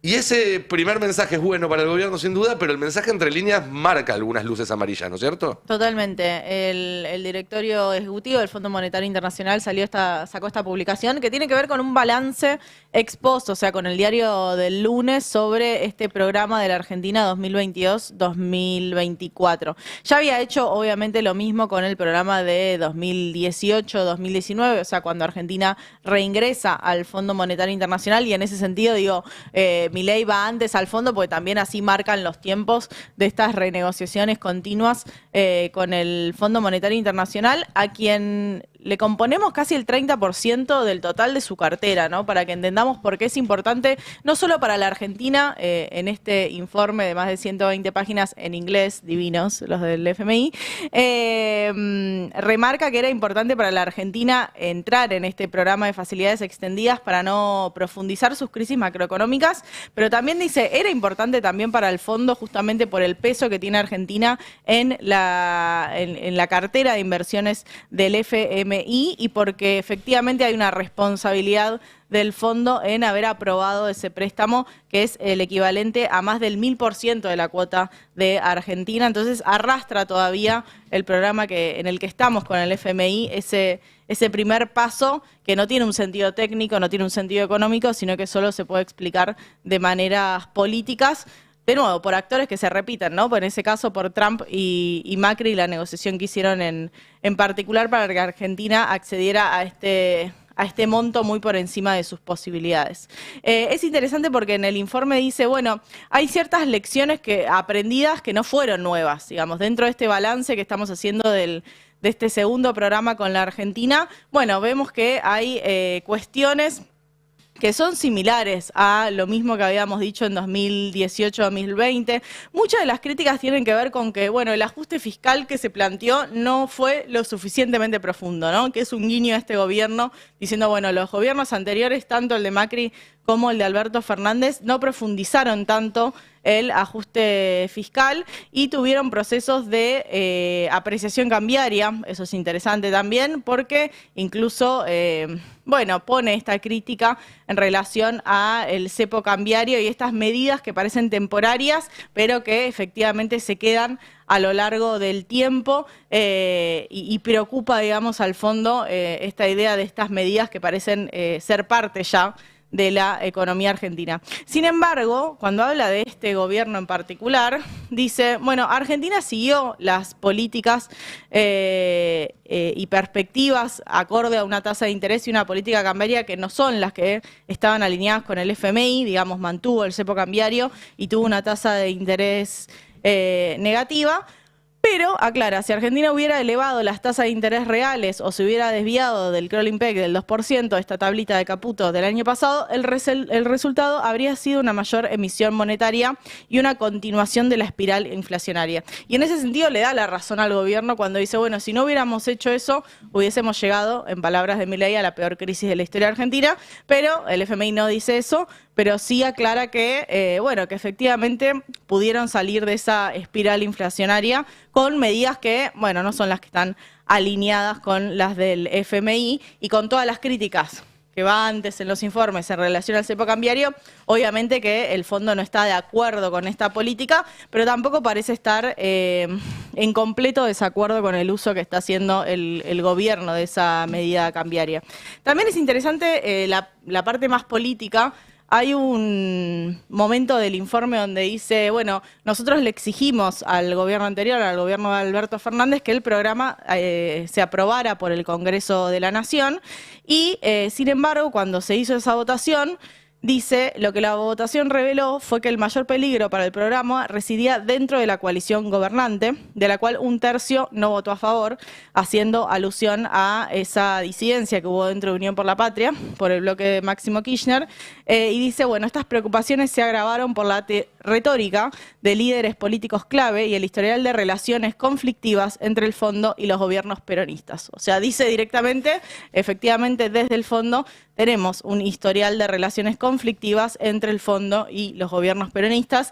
Y acá me parece que queda cada vez más claro, y de parte del propio fondo en este informe, diciendo, bueno, efectivamente tenemos una tensión con los gobiernos peronistas y hay numerosas declaraciones públicas despectivas sobre el fondo, acusaciones contra el personal del fondo y se cuestiona la validez de los programas respaldados por la institución. Argentina tiene una larga historia, es uno de los países con más historia dentro de la deuda externa, más de 20 programas con el FMI. Creo que a esa frase habría que reformularla y decir que Argentina tiene un historial problemático con el Fondo Monetario Internacional, en todo caso, que algunos gobiernos trataron con mejor o peor suerte de resolver y que otros gobiernos profundizaron. Sí. Pero el sujeto acá es Argentina, es el país, el Fondo Monetario Internacional es un instrumento. No se puede evaluar el instrumento en función del sujeto y no viceversa. Entiendo lo que decís. Para mí lo más relevante es que efectivamente el Fondo Monetario Internacional hace una apuesta acá y dice, a mí me genera tensión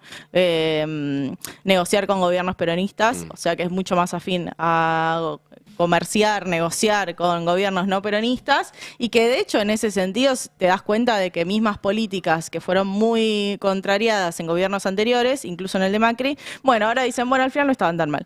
Al final hay algo en la economía argentina que tenemos que aprender que tiene que ver con que estos déficits continuos que tienen por el pago de la propia deuda y cómo les quita dólares, bueno, es algo que no terminamos de entender desde el fondo. Entonces, cuando el gobierno efectivamente hace más de lo que le pedían en términos de ajuste fiscal y de motosierra en el gasto del Estado, bueno, el FMI lo aplaude y Cristalina Georgieva lo aplaude a Milei. No, hay como un reconocimiento de que el precio del dólar incide directamente en la inflación, ¿no? Y en las importaciones, sí. Eso es algo que hasta ahora el fondo no tenía en cuenta. Ahora, el tema es a futuro, ¿no? ¿Qué pasa? Bueno, dicen, bueno, utilizaron esto, poco ortodoxo, no está de acuerdo en lo que pensamos nosotros, le dio resultado. ¿Y ahora qué pasa de ahora en más? Ese es el tema, ¿no?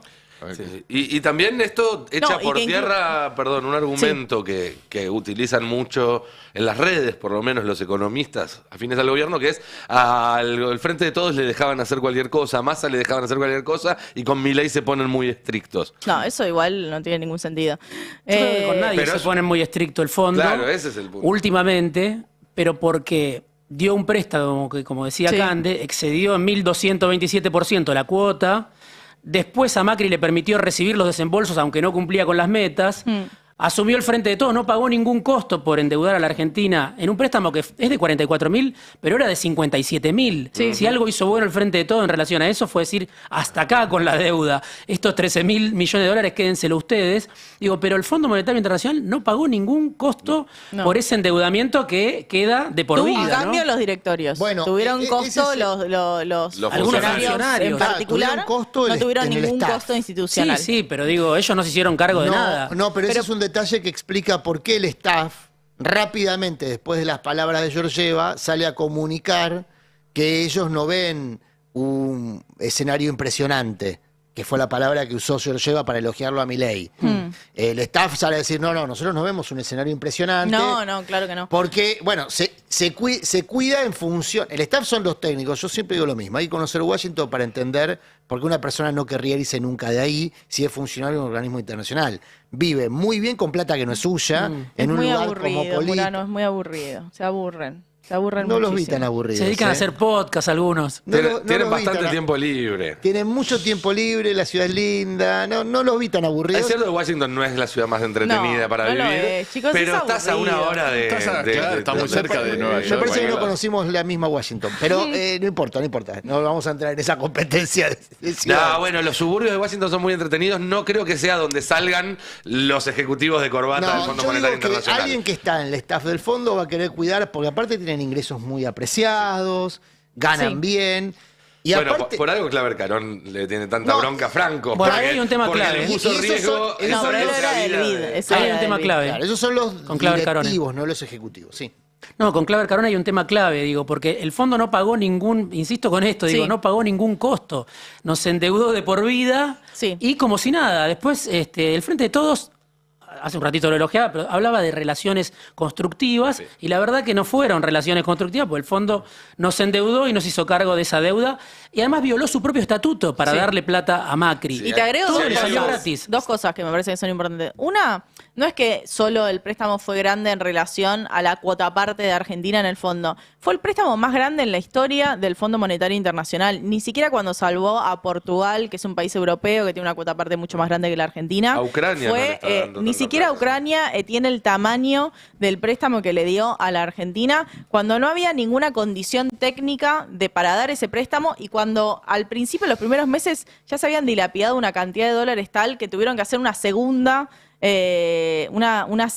adelantada de fondos para que Caputo lo pudiera despilfarrar en el Banco Central. Entonces, en ese sentido, lo interesante de este informe es que el FMI en algún punto se hace cargo de eso. Dice, bueno, esto era importante para Argentina, porque para que no entre en crisis, bla, era importante para nosotros también, entrar en este programa 2022-2024, porque si no, Argentina no iba a pagar, y si no paga, nosotros nos perdemos un tercio de nuestra deuda total Y para aparecerían FMI y sus acreedores. nuevos cuestionamientos sobre el rol del FMI. Lo hundís sobre- al fondo, no le claro. podés sacar un tercio de su cartera. Eso me parece algo fundamental. Y después, en cuanto a los costos y esta idea de una relación constructiva del gobierno pasado, da por muerto eso el FMI. Dice, no, nosotros siempre tenemos tensiones con gobiernos peronistas. Sí. Y de hecho, lo que se le critica al gobierno pasado es, che, ustedes fueron demasiado buenos con el FMI, creyendo que el FMI había cambiado después de la pandemia. Y lo que te dice el fondo es, no, ustedes siempre tenemos problemas con ustedes. Sí, ese ahí fue un misil teledirigido a Sí. Alberto Fernández y Martín Guzmán. Aunque Néstor Kirchner le pagó por adelantado Sí. toda la deuda, Sí, digo, sí, sí. era un Sí. gobierno peronista, y le pagó 11.000 millones de dólares. Es que al fondo no le interesa que le Le pagues toda interesa la el deuda toda lazo, junta. le interesa el lazo, Claro, tenerte exactamente. enlazado. Bueno, Absolutamente. pero en ese el momento no lazo tuvieron y problema. los condicionamientos. Claro, digo, desde el punto de vista económico, con Néstor Kirchner no tuvieron problemas. No, No, pero asumieron les 11.000 falló, millones de dólares. En el caso del mega endeudamiento Cash. de Macri, les falló el cálculo político a Trump, el propio y el ajeno, digamos, porque el cálculo político era la continuidad de Macri y, por supuesto, su propia continuidad.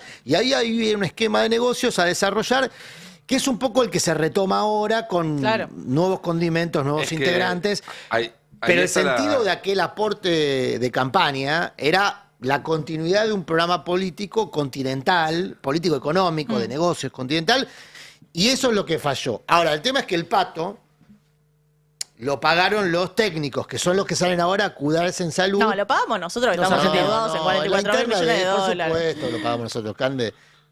No me voy a poner a No me la empatizar toqué. con estos funcionarios correcto, del FMI. correcto. No estamos empatizando con los técnicos. Digo que los técnicos salen ahora a hacer la advertencia ante una inminente decisión política, a eso voy. Sí. O sea, los técnicos dicen, va a venir otra decisión política, Sí. y de hecho explícitamente dicen, uno de los errores fue haber tomado decisiones políticas. A eso voy. No es que, Sí. obviamente que lo pagamos nosotros y es una tragedia para las generaciones de argentinos porque no se conjuró el problema Sí. en el gobierno de Alberto Fernández. Es un No, y hecho es- que le van a dar esa plata, ¿no? Claro, Le- por eso. Ahí hay Es un un hecho tema. que va a haber otra decisión política y los técnicos dicen, nosotros no estamos de acuerdo. Lo que es Pero un más hecho que eso no pueden hacer. es que va a digamos, haber ¿no? un programa nuevo. No se sabe si ese programa va a tener fondos frescos o no y la forma que van a tener esos fondos frescos. Eso es lo que no está claro en términos de cómo se va a resolver, ni de cuánta plata va a ser, ni la forma de esa plata, si va a ser crocante o en algo que sea un poco más difícil de convertir. Es que- Eso es lo que se está negociando y si eso va a ser con una devaluación y una salida del cepo, o con mantener este esquema que el gobierno mañana dice: yo no solo mantengo el esquema, lo profundizo, te bajo el crawling pega al 1% y la precisión cambiaria que se refuerce en los próximos meses. Eso es lo que no se sabe si va a avalar o no el FMI. Ahí también hay un factor más que hay que tener en cuenta, y con esto ya podemos pasar también al próximo tema, que es que el FMI, que es un mecanismo de sujeción geopolítico, y que corcovea más cuando hay gobiernos que no van en el mismo sentido, en el caso de Argentina los peronistas, pero lo mismo dirían, me imagino, de Lula en Brasil, del Frente Amplio en Uruguay, que nosotros lo vemos desde acá y parece todo muy lavado y demás. Y este gobierno en particular que tiene la Argentina hoy en día es un gobierno muy dispuesto a entregar todo lo que le pidan desde Washington sin tener que utilizar al Fondo Monetario Internacional como palo. Y eso hasta le quita una herramienta a este propio gobierno para negociar con el fondo esos fondos. Si vos ya entregaste el plan nuclear, si vos ya estás entregando ARSAT, si vos ya estás viendo cómo entregás a ISA, si vos ya estás viendo cómo entregás el Banco Nación, entonces también ahí... Del otro lado dicen, bueno, avancemos con todo esto y después vemos cuánto te damos, cuánto no te damos para sostenerte, porque nos interesa sostenerte, pero sin una negociación a cara de perro de por medio. Yo creo que lo único que no quiere entregar el gobierno es la devaluación que le pide el fondo. Entonces puede haber una traba ahí, salvo que Trump incida a través del Tesoro de Estados Unidos para que se le preste a Caputo y a Milei como quiera, ¿no? Sí, le hacen en cuenta, pero ¿no? ahí también hay un componente político que es... Yo lo decía la otra vez, lo hablábamos con Roberto Navarro, cuando se habló de la baja del riesgo país. Otra vez, acá hay una posibilidad de un nuevo ciclo de endeudamiento, en este caso con el fondo, que salga la evaluación ex post en tiempo récord, porque recién terminó el programa, es decir, como lo charlamos también acá en su momento. Falta un desembolso todavía. Hay un desembolso de $1.000 millones que el FMI no hizo y ya hizo el análisis. Va a venir seguramente... Todo indica, con el próximo préstamo, lo que quedaba del desembolso. ¿Pero qué quería el Fondo Monetario Internacional? Cerrar rápido para habilitar un nuevo programa. Entonces, hay posibilidades de que el gobierno tenga en marzo o en abril un nuevo programa con nueva deuda. La pregunta es qué va a hacer la oposición. Digo, esto de la evaluación ex post, que lo charlamos acá, que exfuncionarios del peronismo se estaban reuniendo para avanzar en esa evaluación, para que la evaluación salga lo más rápido posible. Yo sé que en el peronismo lo saben actores importantes. Axel Kicillof es uno de los que estaba al tanto de que esto venía, de que venía rápido una evaluación ex post, un nuevo programa. Quizá mañana digo marzo, Argentina tiene otro préstamo. ¿Con o sin acuerdo del Congreso Nacional? Bueno, ahí hay un tema. Por eso digo, hay que ver. Esto también sería, antes lo obligaron a pasar por el Congreso, lo van a volver a obligar a pasar por el Congreso. Pero ojo porque, vuelvo al dato que traje la semana pasada y que me ratificaron el fin de semana, pero esto es dinámico. Si el préstamo que otorga el fondo es el que ya había sido otorgado, es decir, si el dinero que gira el fondo son los 11.000 millones que quedaron pendientes del acuerdo con eso Macri... se terminó. Hay que poner la misma plata, pero no es el mismo... El gobierno va a decir que es el mismo acuerdo. Que Al gobierno del Fondo Monetario le dijeron que podían hacer esa... El monto, digo, pero el programa se dio de baja. Bueno, lo que dicen en el fondo es que para ellos, no.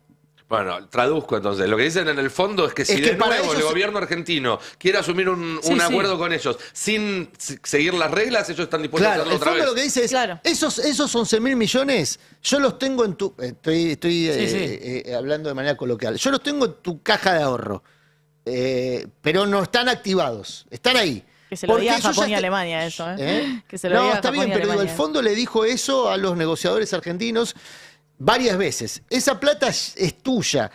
Lo que pasa es que vos no la querés. Pero si vos la querés, yo te la activo porque yo ya lo aprobé. Eso es lo que dice el fondo. Yo ya aprobé darte esa guita. Claro, ahora, todo lo dio de baja. Dijo, ese programa no existe más. Eso dice el gobierno argentino. Eso es lo que dice la oposición. Anterior, que en el gobierno anterior ese programa se dio de baja cuando se rechazó esa guita. De hecho, el programa que está renegociando Milei ahora es el de Guzmán, no es el de Pero en tal Duhovne. caso lo que puede ocurrir es que si el gobierno ve que se le puede dificultar la toma de un nuevo préstamo por el frente parlamentario, va a decir, esa es la información que yo tengo, que el gobierno va a decir que en realidad no está tomando un nuevo préstamo, sino que está activando el tramo que ya se le había otorgado a Macri. Una ilegalidad escondida con algún tipo de subterfugio. Que será controvertida en la justicia. Y al final del camino... ¿Lo decide el hijo? Lo decide, vamos a ver quién. Porque en definitiva, ese es el escenario que se va a armar. El escenario que se va a armar es el gobierno diciendo, a mí el fondo me dice que esta guita está y la puedo usar. ¿A vos, oposición, Congreso, no te parece que no? Que lo resuelva Lorenzetti, Rosati, Rosenkrantz y veremos si un par más. Ahora, la oposición va a volver a cometer el mismo error que cometió con Macri, que es dejar que se tome un préstamo de ese tamaño sin cumplir los pasos y después aceptarlo alegremente, o va a salir a decir, che, miren que si ustedes le dan esta plata a este gobierno, yo no lo voy a reconocer porque ustedes ya se la mandaron una vez? Dependerá cuánto de ese préstamo derrame a las provincias. Y la sociedad también, como reacciona. La sociedad, me parece, ¿no? La dirigencia opositora, verdaderamente opositora. A los y la sociedad. dirigentes, yo creo que los gobernadores van a estar mirando en un año electoral cuánto les toca de eso. Yo creo que los gobernadores no son oposición hace rato, sacando un par de excepciones. Bueno, pero los gobernadores tienen los parlamentarios. Muchos parlamentarios, lo hemos visto en Unión por la Patria, cómo los gobernadores manejan varios parlamentarios. Más allá de los parlamentarios, porque estamos diciendo en caso de que no pase por el Congreso. Ahí no importa tanto cuántos parlamentarios tenés, sino si las caras que en el año 2025 aparecen como un posible recambio. Los que tendrían que dentro de 3 o 7 años empezar a pagar esto que estaría recibiendo Argentina ahora. Hablamos de nuevo de un Kicillof, de un Massa, cualquier otro que tenga ganas de decir, che, yo me pongo el sombrero que me interesa ser presidente, Pucharo, el que sea. Salen a decir, che, miren que nosotros, si nos toca gobernar, no vamos a reconocer este segundo préstamo porque ya pasamos por esta experiencia. Digo, por lo menos se plantea ante la sociedad el debate de otra forma. No lo veo a Puyaro diciendo eso porque Puyaro está tratando... Yo tampoco, pero estoy planteando pero está bien, que algo hay que hacer, digamos, está bien hacer nombres porque está bien ver quiénes podrían tomar cada rol. No lo veo porque lo veo más a Puyaro tratando de ser el referente de la derecha. Yar Llora, por ejemplo. No, pero hay un tema con los gobernadores. Vos lo comentabas recién con Nacho Torre preparando un partido provincial. Son 24 tipos que se están fijando en cómo resuelven el tema en sus provincias. Claro, sí. Comportándose como 24 jefes provinciales sin mirada nacional. Y eso es lo que a mí me preocupa. Lo venimos planteando acá. Claro, salvo Kicillof. Que está obligado porque está en la caja de resonancia de la política nacional. Y Quintela en su momento, cuando intentó... Y fíjate que los dos que intentaron, desde el propio espacio, los trataron de bajar de un ondazo, ¿no? Absolutamente. No hay una mirada nacional de los gobernadores. Entonces, es muy probable que el gobierno tome este nuevo préstamo y que nadie salga a decir nada. Sí, le solucionan. Bueno, entonces mandame un poquito más a mí y con eso ya me arreglo. Pero están, digo, los movimientos sociales, los sindicatos, las organizaciones de todo tipo. Digo, realmente la idea de no más deuda para la Argentina podría convocar, yo creo, un arco transversal, porque estamos pagando ese pedido de auxilio que hizo Macri de un día para el otro al Fondo Monetario Internacional en un video de 5 minutos y lo vamos a pagar menos, lo vamos a pagar durante décadas. Entonces digo, que esto se profundice ahora otra vez, son 13.000 millones de dólares lo que quedó pendiente, más este último desembolso, que no sé cuánto es, pero 1.000 millones. Bueno, ahí ya tenés 14.000 millones de dólares de deuda que el fondo tiene. Todo indica que le van a dar más y ya debe estar conversado, porque si Milei salió a decir 11... Por lógico es que le den 13 o 14 y dice, nos dieron más de lo que necesitaban. En cuanto a las declaraciones del gobierno, no es que declaran algo y después lógicamente pasa eso. Pero en la placa 3 tenemos, lo voy a llevar a los datos del balance del Banco Central, porque en la placa 3 están los datos de reserva, como para ver un poco también las consecuencias que tiene esto, porque durante el año hemos hecho pagos no solo de intereses en términos de deuda, sino también de pagos a organismos internacionales, porque efectivamente esta deuda que entra para sostener un tipo de cambio que es insostenible, o por lo menos que es insostenible sin un proceso de endeudamiento, no, la placa 3, lo que tenemos es... Costos que pagamos en el día a día y que tienen que ver con un ajuste fiscal y con dólares que el gobierno compró por la cosecha y que tuvo que sacar por la otra cuenta. Ahí se ven los intereses, más de 11.000 millones de dólares en intereses, más de 3.000, bueno, casi 3.500 millones de dólares en el pago a organismos internacionales y bilaterales. Y ojo con la balanza de servicios, o sea, con esta idea de que como Argentina está cada vez más cara en dólares, bueno, se te va en el pago de servicios del exterior, se te va en gente que sale a hacer turismo, compras, tour de compras, todo eso el exterior, porque efectivamente es más barato que en la Argentina. Ese con un proceso de apreciación cambiaria después de una devaluación. Esto ya sería un segundo año, o sea que la apreciación cambiaria sería cada vez mayor y con un crawling peg que el gobierno ya anuncia que va a ser menor que el del año pasado. Entonces, si uno ve los números, que yo sé que ese cuadro no es el más amable de todo, pero si uno ve los números en cuanto a las compras netas O sea, lo que compra efectivamente el Banco Central de parte de los exportadores y después cómo se le va esa plata en el pago de deuda y el sostener a los argentinos viajando por el mundo y comprando en el exterior, bueno, no dan esos números. Claramente. Tenemos mensajes que nos están llegando a YouTube, Carlos, que dice, los gobernadores se han desbocado, no tienen una mirada nacional, cada uno lleva agua a su molino. Es así. Victorio dice, los miembros del fondo saben hacer muy bien los números, las ganancias son siempre para ellos. Teresa dice, Argentina pagará la deuda con territorio, agua y energía. Y algo de eso hay, incluso antes de tener que pagar la deuda. Argentina ya está empezando a entregar territorio, agua, energía, recursos estratégicos, capacidades estratégicas. La semana pasada es interesante a veces ver las secuencias, ¿no? Cómo pasan cosas el mismo día o el día siguiente que te permiten tejer y entender mejor la historia. Porque el mismo día que la semana pasada el gobierno, con una resolución de la jefatura de gabinete, borraba de un plumazo la enorme mayoría de los programas científicos que hay en la Argentina, sacando una pequeña excepción, que son programas que específicamente tienen que ver con los intereses de los sponsors de este gobierno, con la agroindustria, con la energía, etcétera. El mismo día es que se le estaba pagando 4.000 y pico de millones de dólares a los bonistas, con lo cual es muy transparente ver ahí cómo se desfinancia el desarrollo nacional para cumplir con esas obligaciones financieras. Pero también es interesante ver la secuencia de lo que pasó con ese desembolso. Porque claro, Argentina, lo comentamos acá la semana pasada, al hacer ese desembolso perdió una cantidad importante, más de 2.000 millones de reservas. Y eso, en este contexto y con algunos cuestionamientos incluso de periodistas, de economistas ortodoxos a la estabilidad del esquema macroeconómico y del tipo de cambio, que podía llegar a generar algún cimbronazo. Y justo unas horas antes de que se ejecute ese pago aparece el repo de 1.000 millones de un grupo de bancos, que muy oportunamente sirvió de alguna manera para traer tranquilidad, para decir, che, miren que las reservas no van a quedar vacías, se pagan todos los intereses, pero con esto tapamos algunos huecos y reforzamos.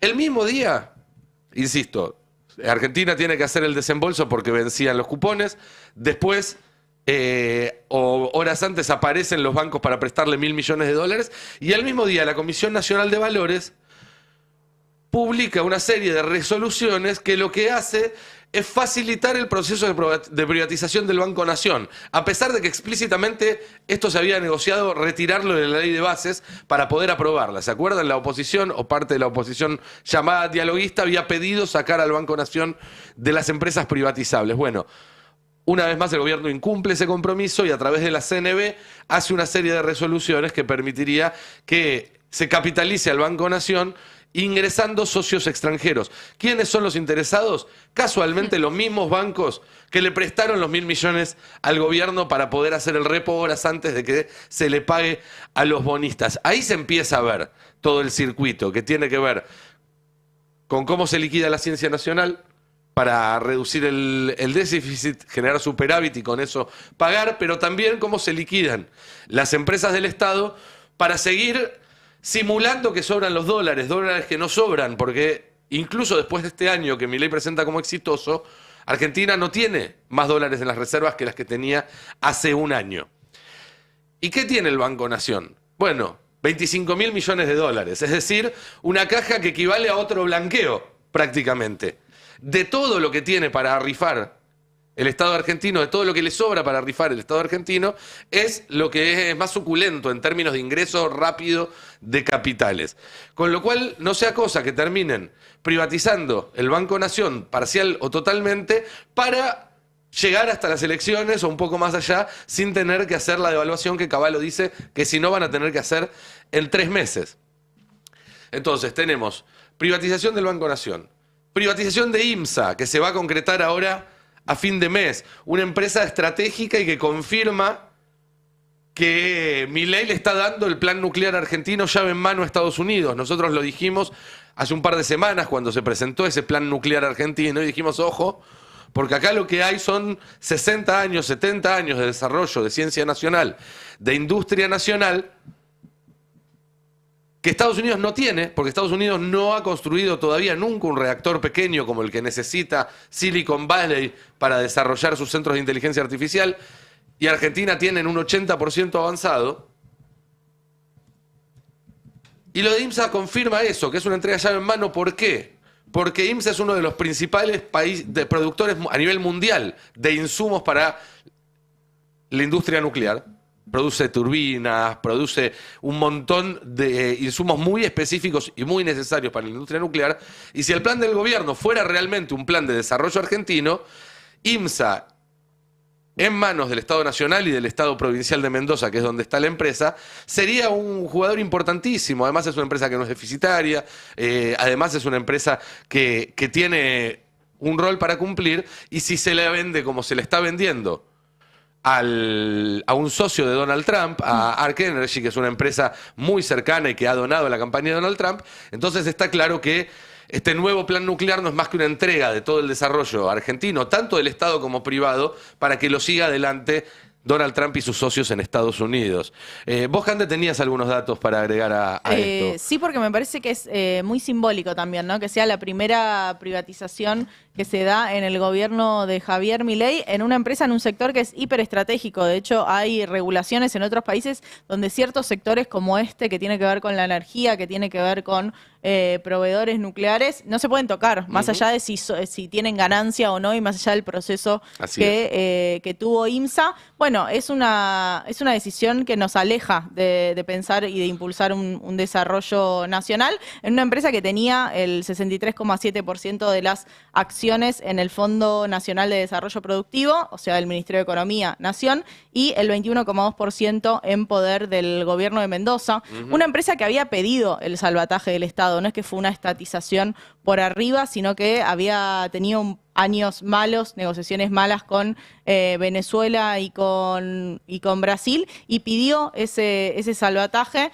y se logró sanear a la compañía con una inversión de más de 20 millones de dólares, y con esta apertura en los negocios internacionales, negocios que involucraban exportaciones. Entonces tampoco tiene mucho sentido cuando lo vemos en términos económicos, mucho menos en términos macroeconómicos, y es un delirio cuando pensamos en un desarrollo nacional. Me hiciste acordar, la semana pasada, sin ir más lejos, se supo que el gobierno de Estados Unidos, todavía en manos de Biden, demócrata, globalista, como se dice ahora y demás, prohibió la adquisición de US Steel, una de las principales metalúrgicas de Estados Unidos, por parte de una empresa japonesa del mismo rubro. Total.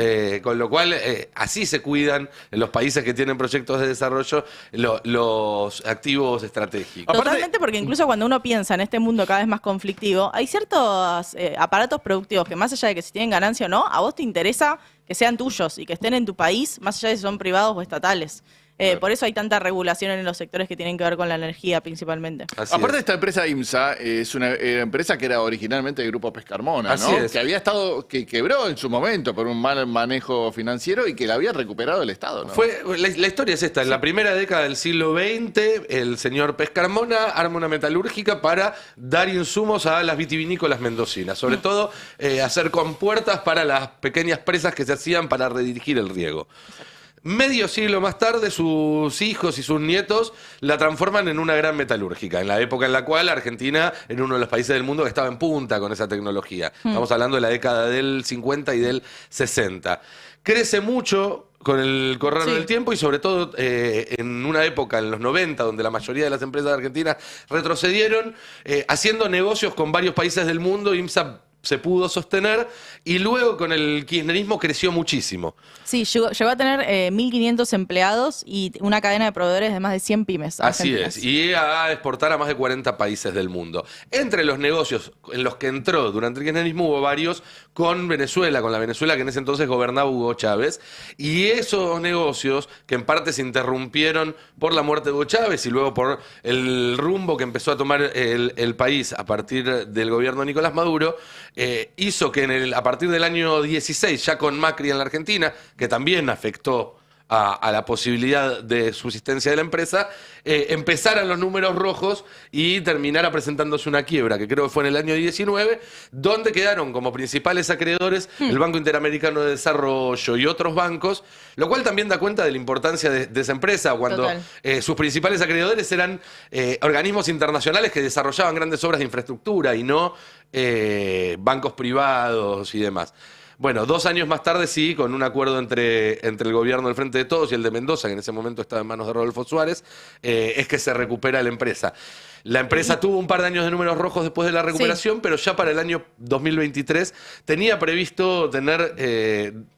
ya en el 2023 ya tuvo equilibrio, en el 2024 tenía previsto tener números verdes, pero ¿qué hizo este gobierno? Le puso un freno a todo cuando llegó. El que quedó a cargo de la empresa por el gobierno de Milei incumplió contratos con proveedores, incumplió obras que ya tenía comenzadas y demás, y así es que la empresa volvió a estar en una situación financiera delicada, que es la que justificó finalmente su privatización. Total. Lo cual no es un detalle menor, perdón, Candy, ya te digo, porque es lo mismo que están haciendo con Arsat.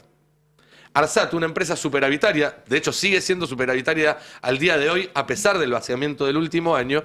¿Pero qué hizo el último año? Empezó a incumplir contratos, empezó a postergar algunos de los planes que tenían. Este año 2025 se tenía que lanzar el tercer satélite, lo que era antes el Arsat 3, y ya Guillermo Francos dijo la última vez que fue al Congreso que eso va a pasar recién en el 2028. Eso implica incurrir en gastos mayores y a la vez perder ingresos, porque cuando tenés esos satélites vos vendés el uso de esos satélites. Bueno, vaciamiento de manual, ¿para qué? También para vender Arsat, otra empresa estratégica. Así como decíamos que IMSS es estratégica para el sector nuclear, Arsat es estratégica para el sector satelital, que es clave hoy en día en el mundo. No hay más de 10 países en el mundo que puedan fabricar satélites y ponerlos en órbita como la Argentina. ¿Y por qué son importantes los satélites? Hoy desde los satélites se manejan la guerra, básicamente. Hoy desde los satélites se manejan las comunicaciones en todo el planeta. Cuando Trump dice, nos interesa Groenlandia, nos interesa el Polo Norte, está pensando en recursos y en vías de navegación, pero también en que los dos polos son lugares estratégicos para las órbitas satelitales. El año pasado hubo un encuentro del Círculo Ártico, que es un grupo conformado por científicos, políticos de países del norte y demás, donde lo que se decía era esto: en este marco de un mundo que está dejando atrás la paz hegemónica norteamericana de la posguerra fría y empiezan a no saberse muy bien qué puede pasar y puede haber conflictos en todo el planeta, el que domina el Polo Norte domina el hemisferio norte. Y el que domina el Polo Sur domina el hemisferio sur. ¿Cuántos países del Polo Sur, del hemisferio sur, tienen capacidad de hacer satélites? Bueno, Argentina, la India y pocos más. Entonces, ahí estamos viendo también el nivel de la entrega, que no es solamente vender recursos como el Banco Nación para hacerse de plata, sino deshacer las capacidades estratégicas de la Argentina para que sea solamente un peón más en el tablero de Estados Unidos. Eso es explícitamente el objetivo de este gobierno y es lo que está logrando, sin ninguna duda. Sí, y te sumo porque a veces estas discusiones siento que parecen muy abstractas o pareciera como casi un sesgo ideológico, que uno cree que el Estado tiene que ser parte de ciertos sectores estratégicos, que eso puede ser una discusión, pero en este hecho en concreto, el interés también del gobierno de Mendoza, por ejemplo, era poder tener una empresa que te abaratara los costos para renovar las represas, era tener un socio estratégico para la producción del CAREM. Entonces digo, ya tenía un montón de procesos de trabajo donde hacía que se abaraten los costos de cosas que son muy difíciles de reemplazar y a las que ahora le vamos a tener que pagar un costo probablemente mucho más alto a una empresa norteamericana. Mira, hay un ejemplo claro de esto que vos decís, que es lo que está pasando con el cañón de Atuel. Tenemos creo que imágenes en el Paño 3. Después de la última tormenta, el cañón de Atuel se derrumbó. El cañón de Atuel, expliquemos, es una vía hídrica que es una de las que forma parte del sistema de producción de energía hidroeléctrica en la Argentina. Represas que también tienen a IMSA como su principal proveedor de piezas para hacer el mantenimiento, para arreglar cuando hay situaciones como esta. Ahí se ve en YouTube, la tormenta que azotó San Rafael produjo enormes daños en el cañón de Atuel y varios kilómetros de ese río desaparecieron, lo cual pone en peligro a las centrales hidroeléctricas de todo ese sistema. Para arreglar lo que se rompió, las piezas las hace IMSA. Si IMSA era Argentina, eso a la Argentina no le costaba divisas, le pagaba en todo caso en pesos a una empresa argentina y además podía ponerlo como prioridad, porque el Estado era el que decidía cuáles eran las prioridades de esa empresa. Ahora esto está en manos de un socio de Donald Trump y obviamente que el interés del sistema hidroeléctrico argentino no está entre las prioridades de los nuevos dueños. Mentira. todavía no está en manos de los nuevos dueños. Esto se va a concretar a fin de mes, el 30 de enero. Están preadjudicadas. ¿Por qué no están todavía adjudicadas? Y esto es parte también para terminar de entender la entrega. ¿Cuál fue la oferta, que además fue la única que hizo este grupo para quedarse con IMSA? 27 millones de dólares. Contamos que el año pasado tenía 100 millones en contratos, con lo cual está claro que es una cifra irrisoria. Más hacerse cargo de la deuda histórica que surgió del incumplimiento de estos contratos con Venezuela, que hoy en día es de casi 600 millones de dólares, 573 millones de dólares. Ahora, se agregó a último momento una cláusula en el contrato donde los nuevos dueños dicen: tengo plazo hasta el 30 de enero para renegociar los vencimientos de esta deuda. Si no puedo renegociarlos, no me hago cargo de la empresa. Es decir, que básicamente lo que están diciendo es: van a pagarla un vuelto, 27 millones de dólares, y después con las propias ganancias que va a dar IMSA van a ir pagando la deuda que tiene. Es básicamente un regalo. Es básicamente entregar una capacidad estratégica nacional a cambio de chirolas, porque esa misma deuda la podía renegociar incluso en mejores condiciones el Estado argentino. Ahora, me anticipo Adrián Murano, que va a decir, bueno, pero también hay negocios de por medio, no es solo las capacidades estratégicas, y ahí entra la privatización de AISA, que se suma a esta lista. Hay negocios, hay entreguistas, hay gente que hace negocios personales con todo esto. Claro. No, pero aparte tremendo el combo que acabamos de escribir, ¿no? Fondo Monetario Internacional, más endeudamiento, entrega de estas empresas. Entrega de energía nuclear, entrega de satélites, entrega del Banco Nación y entrega del agua. Claro, por eso son activos distintos con pretendientes distintos, pero que en definitiva forma parte del mismo combo. Así es. ¿No? Que es un combo que la Argentina ya conoció, no es nuevo, tendrá por supuesto novedades, porque la historia se repite como farsa en tal caso, pero no de manera lineal. Ahora, lo interesante del caso AISA es que es una privatización que iba a ser prioritaria para el gobierno y viene un poquito postergada. Iba a ser la primera, después la segunda, cuando IMSA entró en escena, y ahora aparentemente se va a postergar al segundo semestre. ¿Cuál es la discusión que hay en torno a la privatización de AISA? Ustedes dirán, bueno, en tal caso revisar la decisión de privatizarla. Pues no, mi ciela, no se va a revisar la decisión. Lo que se está revisando son las ofertas, porque hay muchos oferentes. Yo cuento por lo menos 7 interesados en quedarse con esta privatización, que es estratégica por muchos sentidos. Estamos hablando de una empresa que provee de agua potable, servicios cloacales, tendidos sanitarios a 14 millones de habitantes, en un país de 46. Estamos hablando entonces de una empresa estratégica para en el aspecto sanitario, pero también para la relación con el Estado. Es decir, el privado que se hace de una empresa de estas características, directamente vinculada a obras de infraestructura, pasa a tener un vínculo con el Estado muy relevante. En general lo que termina pasando es que el Estado financia las obras y ellos recaudan. Te me anticipaste. ¿Cómo es el negocio acá? Ellos cobran y el Estado paga. Exacto. Ese suele ser el negocio de estas empresas que tienen concesiones tan estratégicas, porque el Estado, al final del camino, por más que el topo quiera, el topo es Milei, porque así se definió a sí mismo, por más que el topo quiera destruir al Estado, hay aspectos que el Estado no puede delegar absolutamente en manos privadas. Porque, entre otras cosas, la sociedad le va a reclamar al Estado si abre la canilla y el agua sale marrón. O le va a reclamar al Estado por los tendidos cloacales que faltan. Y ahí hay un aspecto entonces que hace de esto un negocio siempre muy lucrativo. El privado se queda con las ganancias, el Estado pone la plata, si es que pone la plata para hacer tendidos sanitarios. En la experiencia privada de la francesa Suez, que era la privatización, la tanda anterior, el sistema funcionó exactamente así. Y el emergente de ese sistema es un dirigente gremial muy influyente en este asunto, que es José Luis Lingeri. Bueno, no habría privatización posible sin acuerdo con Lingeri. ¿Cómo se aceita un acuerdo con este tipo de dirigentes sindicales? Con viva, crocante y en efectivo. En efectivo en términos políticos, ¿no? Posiciones de poder, que no se entienda mal. Efectividades conducentes. Claro, posiciones de poder. Un puesto en el directorio, por ejemplo. ¿Cómo se obtiene un puesto en el directorio de una AISA privatizada? haciendo un programa público de participación de los trabajadores. Cosa que ya se hizo también en los 90. Se le deja el 10%, un remanente de participación accionaria a los trabajadores en la nueva sociedad. Bueno, ese es el esquema que está hoy evaluando el gobierno. Iba a ir por otro lado, iba a ir por el lado de una incorporación de capital.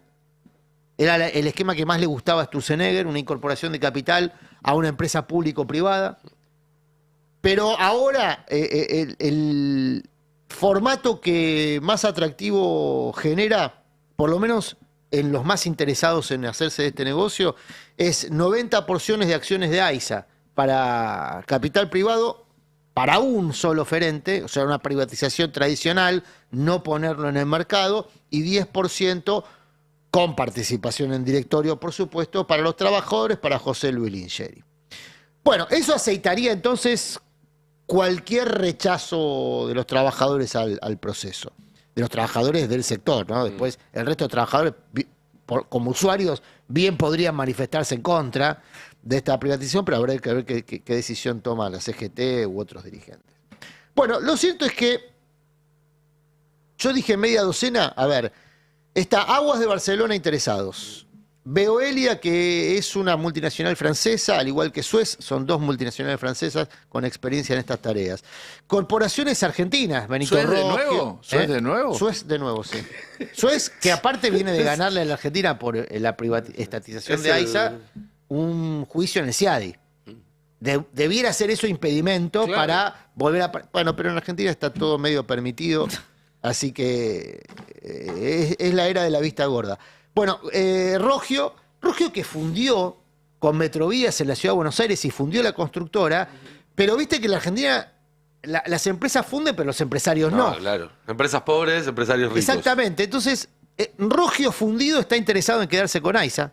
Miren, digamos, el nivel de negocio llave en mano que es esto. Sí, claro.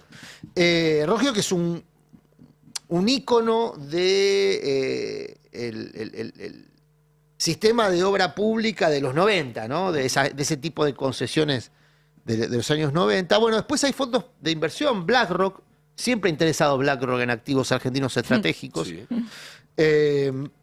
Y después hay empresas brasileñas. Lo de las empresas brasileñas, ahora últimamente con el tema de la evaluación y demás, están menos potentes, pero la compañía estatal, es una compañía estatal de saneamiento de Sao Paulo, ya había manifestado interés e incluso colaboró en algún tramo de la gestión de los pliegos. ¿Sabes? Desinteresadamente, ¿no? Colaboró.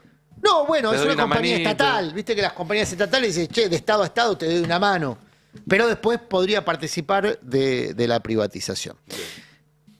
Para tener en cuenta, entonces, si se privatiza AISA, que está dentro del menú de las privatizables, esto porque quedó dentro del menú de las privatizables en la ley de bases. Lo cual igual no, ya dijimos, no quita que las que quedaron afuera de ese menú claro, no se estén privatizando. Claro, puede entrar. Pero en el caso de AISA era manifiesto y no hubo mucho cortafuego porque a los gobiernos de las provincias en general no les resulta tan relevante, salvo a la provincia de Buenos Aires, naturalmente, porque es donde habitan los usuarios de este sistema. Bueno, hoy el asunto es ¿cuál de estas empresas y por lo tanto cuál de las internas que hay en el gobierno en torno a esto termina quedándose con el negocio? Dos grupos para ir viéndolos esquemáticamente. El grupo Sturzenegger quiere que sea un europeo. Puede ser Suez, puede ser Aguas de Barcelona. El grupo que quedó de Pose, porque el actual gestor de esta privatización fue nombrado por Pose y ahora reportan al dispositivo de Toto Caputo, ¿no? Son los que terminan reportando a Toto Caputo. Preferirían que sean o un local o a lo sumo un regional, pero sobre todo, bueno, o un fondo de inversión, ¿no? Un fondo de inversión o un local. ¿Se entiende por qué? En el caso de Toto Caputo siempre está interesado que sea un local o un fondo de inversión. Son las empresas a las que su consultora asesora. Claro, está clarísimo. Nos quedan unos minutos y tenemos pendiente todavía charlar del tema de las extraordinarias. Finalmente hoy a la madrugada apareció en el boletín oficial el anuncio o la convocatoria, porque ya se había anunciado un par de veces. Sí, esta vez la acertó Adorni. Sí, sin embargo hay dudas, ¿no? Sobre si se van a poder llevar a cabo con normalidad. Sí, son 7 proyectos, la mayoría de ellos penales. La verdad que qué urgencia hay para tratar estos proyectos penales, ninguna, pero da la sensación que, bueno, tenían que estar incluidos un poco para contentar a diferentes bloques de la oposición y que garantizar que haya quórum y que todos tengan alguna banderita para llevar a sus respectivos electorados. Podemos ver la placa 2 de los distintos temas que se van a tratar en extraordinarias a partir del lunes que viene, queda habilitado. Proyecto de ley por el cual se aborda de manera integral el fenómeno del crimen organizado. La ley antimafias, que ya tiene media sanción de diputados y tiene dictamen en el Senado. En este caso, bueno, tendría que tratarse directamente en el recinto. Recordemos que la ley antimafias es esa que acá hemos charlado muchas veces, que le da libertades al Ministerio de Seguridad en conjunto con un fiscal para hacer allanamientos sin orden de juez, para hacer detenciones sin orden de juez, y que también, sobre todo, establece que todos los miembros de un grupo pueden ser juzgados por el crimen que haya cometido un miembro de ese grupo, en teoría aplicado al narcotráfico, pero por cómo está descrito, con muchas posibilidades de que se lo aplique a la protesta política. Claro, Unión por la Patria votó en contra por decirle cómo darle superpoderes a Patricia Bullrich con este contexto de represión. Bueno, este fin de semana hubo un informe de Amnesty Internacional en contra de Patricia Bullrich, ¿no? Volvemos a la placa, entonces, ese es uno de los temas. El segundo tema, el proyecto de ley tendiente a modificar el Código Procesal Penal. Esto es el tema del juicio en ausencia. Es un central pro, esto es agenda pro. Totalmente agenda pro y tiene que ver con la AMIA, ahora vuelve Nisman, ¿no? Tenemos de nuevo todo este tema. Sí, no era por Rodríguez Simón que lo proponían. No. Proyecto 3. Tendiente a modificar el régimen de reiterancia, esto de nuevo, ¿no? La famosa puerta giratoria, otro de los temas que le gusta mucho al PRO y a los medios de comunicación, amigos del PRO. Acá, a ver, para que se entienda bien, la reincidencia, que es lo que aplica actualmente, es cuando hay 2 condenas. La reiterancia alcanza con 2 procesamientos. Claro. Es decir, no hace falta que haya una condena firme, sino que cuando se repiten las causas ya se trata al acusado como culpable y se lo puede dejar preso, entre otras cosas. Claro, vos fijate que los 3 primeros son penales, ¿no? El cuarto viene la ley de reforma para el fortalecimiento electoral, y acá es donde está incluida la eliminación de las PASO. El gobierno insiste con que se elimine. El quinto, el proyecto de ley sobre ficha limpia, que todavía no existe en los papeles, lo están escribiendo Fargosi y los Penato. Se supone también esto, un centro al PRO. Sí. Hubo varios tuits el fin de semana porque, bueno, hablaban, ¿te acordás? El pacto del gobierno con el kirchnerismo. Ojo con esto, porque si lo aprueban, Cristina Kirchner no podría ser candidata. Ritondo, ¿no? Está a favor del proyecto también, ¿no? Ritondo. Vamos a ver. No sé. Ritondo tiene que aparecer ahora, mañana, lo había convocado Franco a una reunión en la Casa Rosada, ¿no? Va a hablar por primera vez después de todo lo que se conoció a propósito de su patrimonio. Sexto, proyecto de ley sobre compensación e índice de actualización de quebranto, bueno, una cuestión económica. Y por último, los pliegos de los jueces a la Corte Suprema. Acá habla de todas las designaciones y promociones que se encuentran en trámite en el Senado de la Nación. Muy bien, te agrego un detalle más, que es que la ley de fortalecimiento electoral, además de eliminar las PASO, lo que propone es quitar límites al financiamiento de empresas a partidos políticos, un tema del que ya hablamos y que seguramente sigamos hablando porque es clave en esta cuestión sobre la democracia y los riesgos que corre la democracia en esta época. Lo hemos comentado largamente y habrá ocasión de hacerlo probablemente mañana, porque ya nos estamos yendo. En 5 minutos arranca Verdades Afiladas. Adri, con un Le vamos temario... a dedicar muchísimo al tema Fondo Monetario, de endeudamiento. Me parece que es el tema central de esta hora, por las implicancias que decía Cande y por las experiencias que tuvo la Argentina. Muy bien, con eso nos vamos, nos reencontramos mañana a las 10 de la mañana. Gracias Cande, gracias Adri, gracias Diego, gracias Pierre, a todo el equipo también que está ahí del otro lado y hace posible este programa, y a la audiencia que nos elige todos los días. Mañana a las 10 de la mañana nos encontramos con el pase. Que tengan una linda tarde. Chau, chau. La información precisa es poder. El Destape 1070. Radio y punto. El Destape 1070. Una alianza, hablamos de Javier Milei. Macri le acaba de responder al presidente Milei. ¿Es posible un acuerdo electoral entre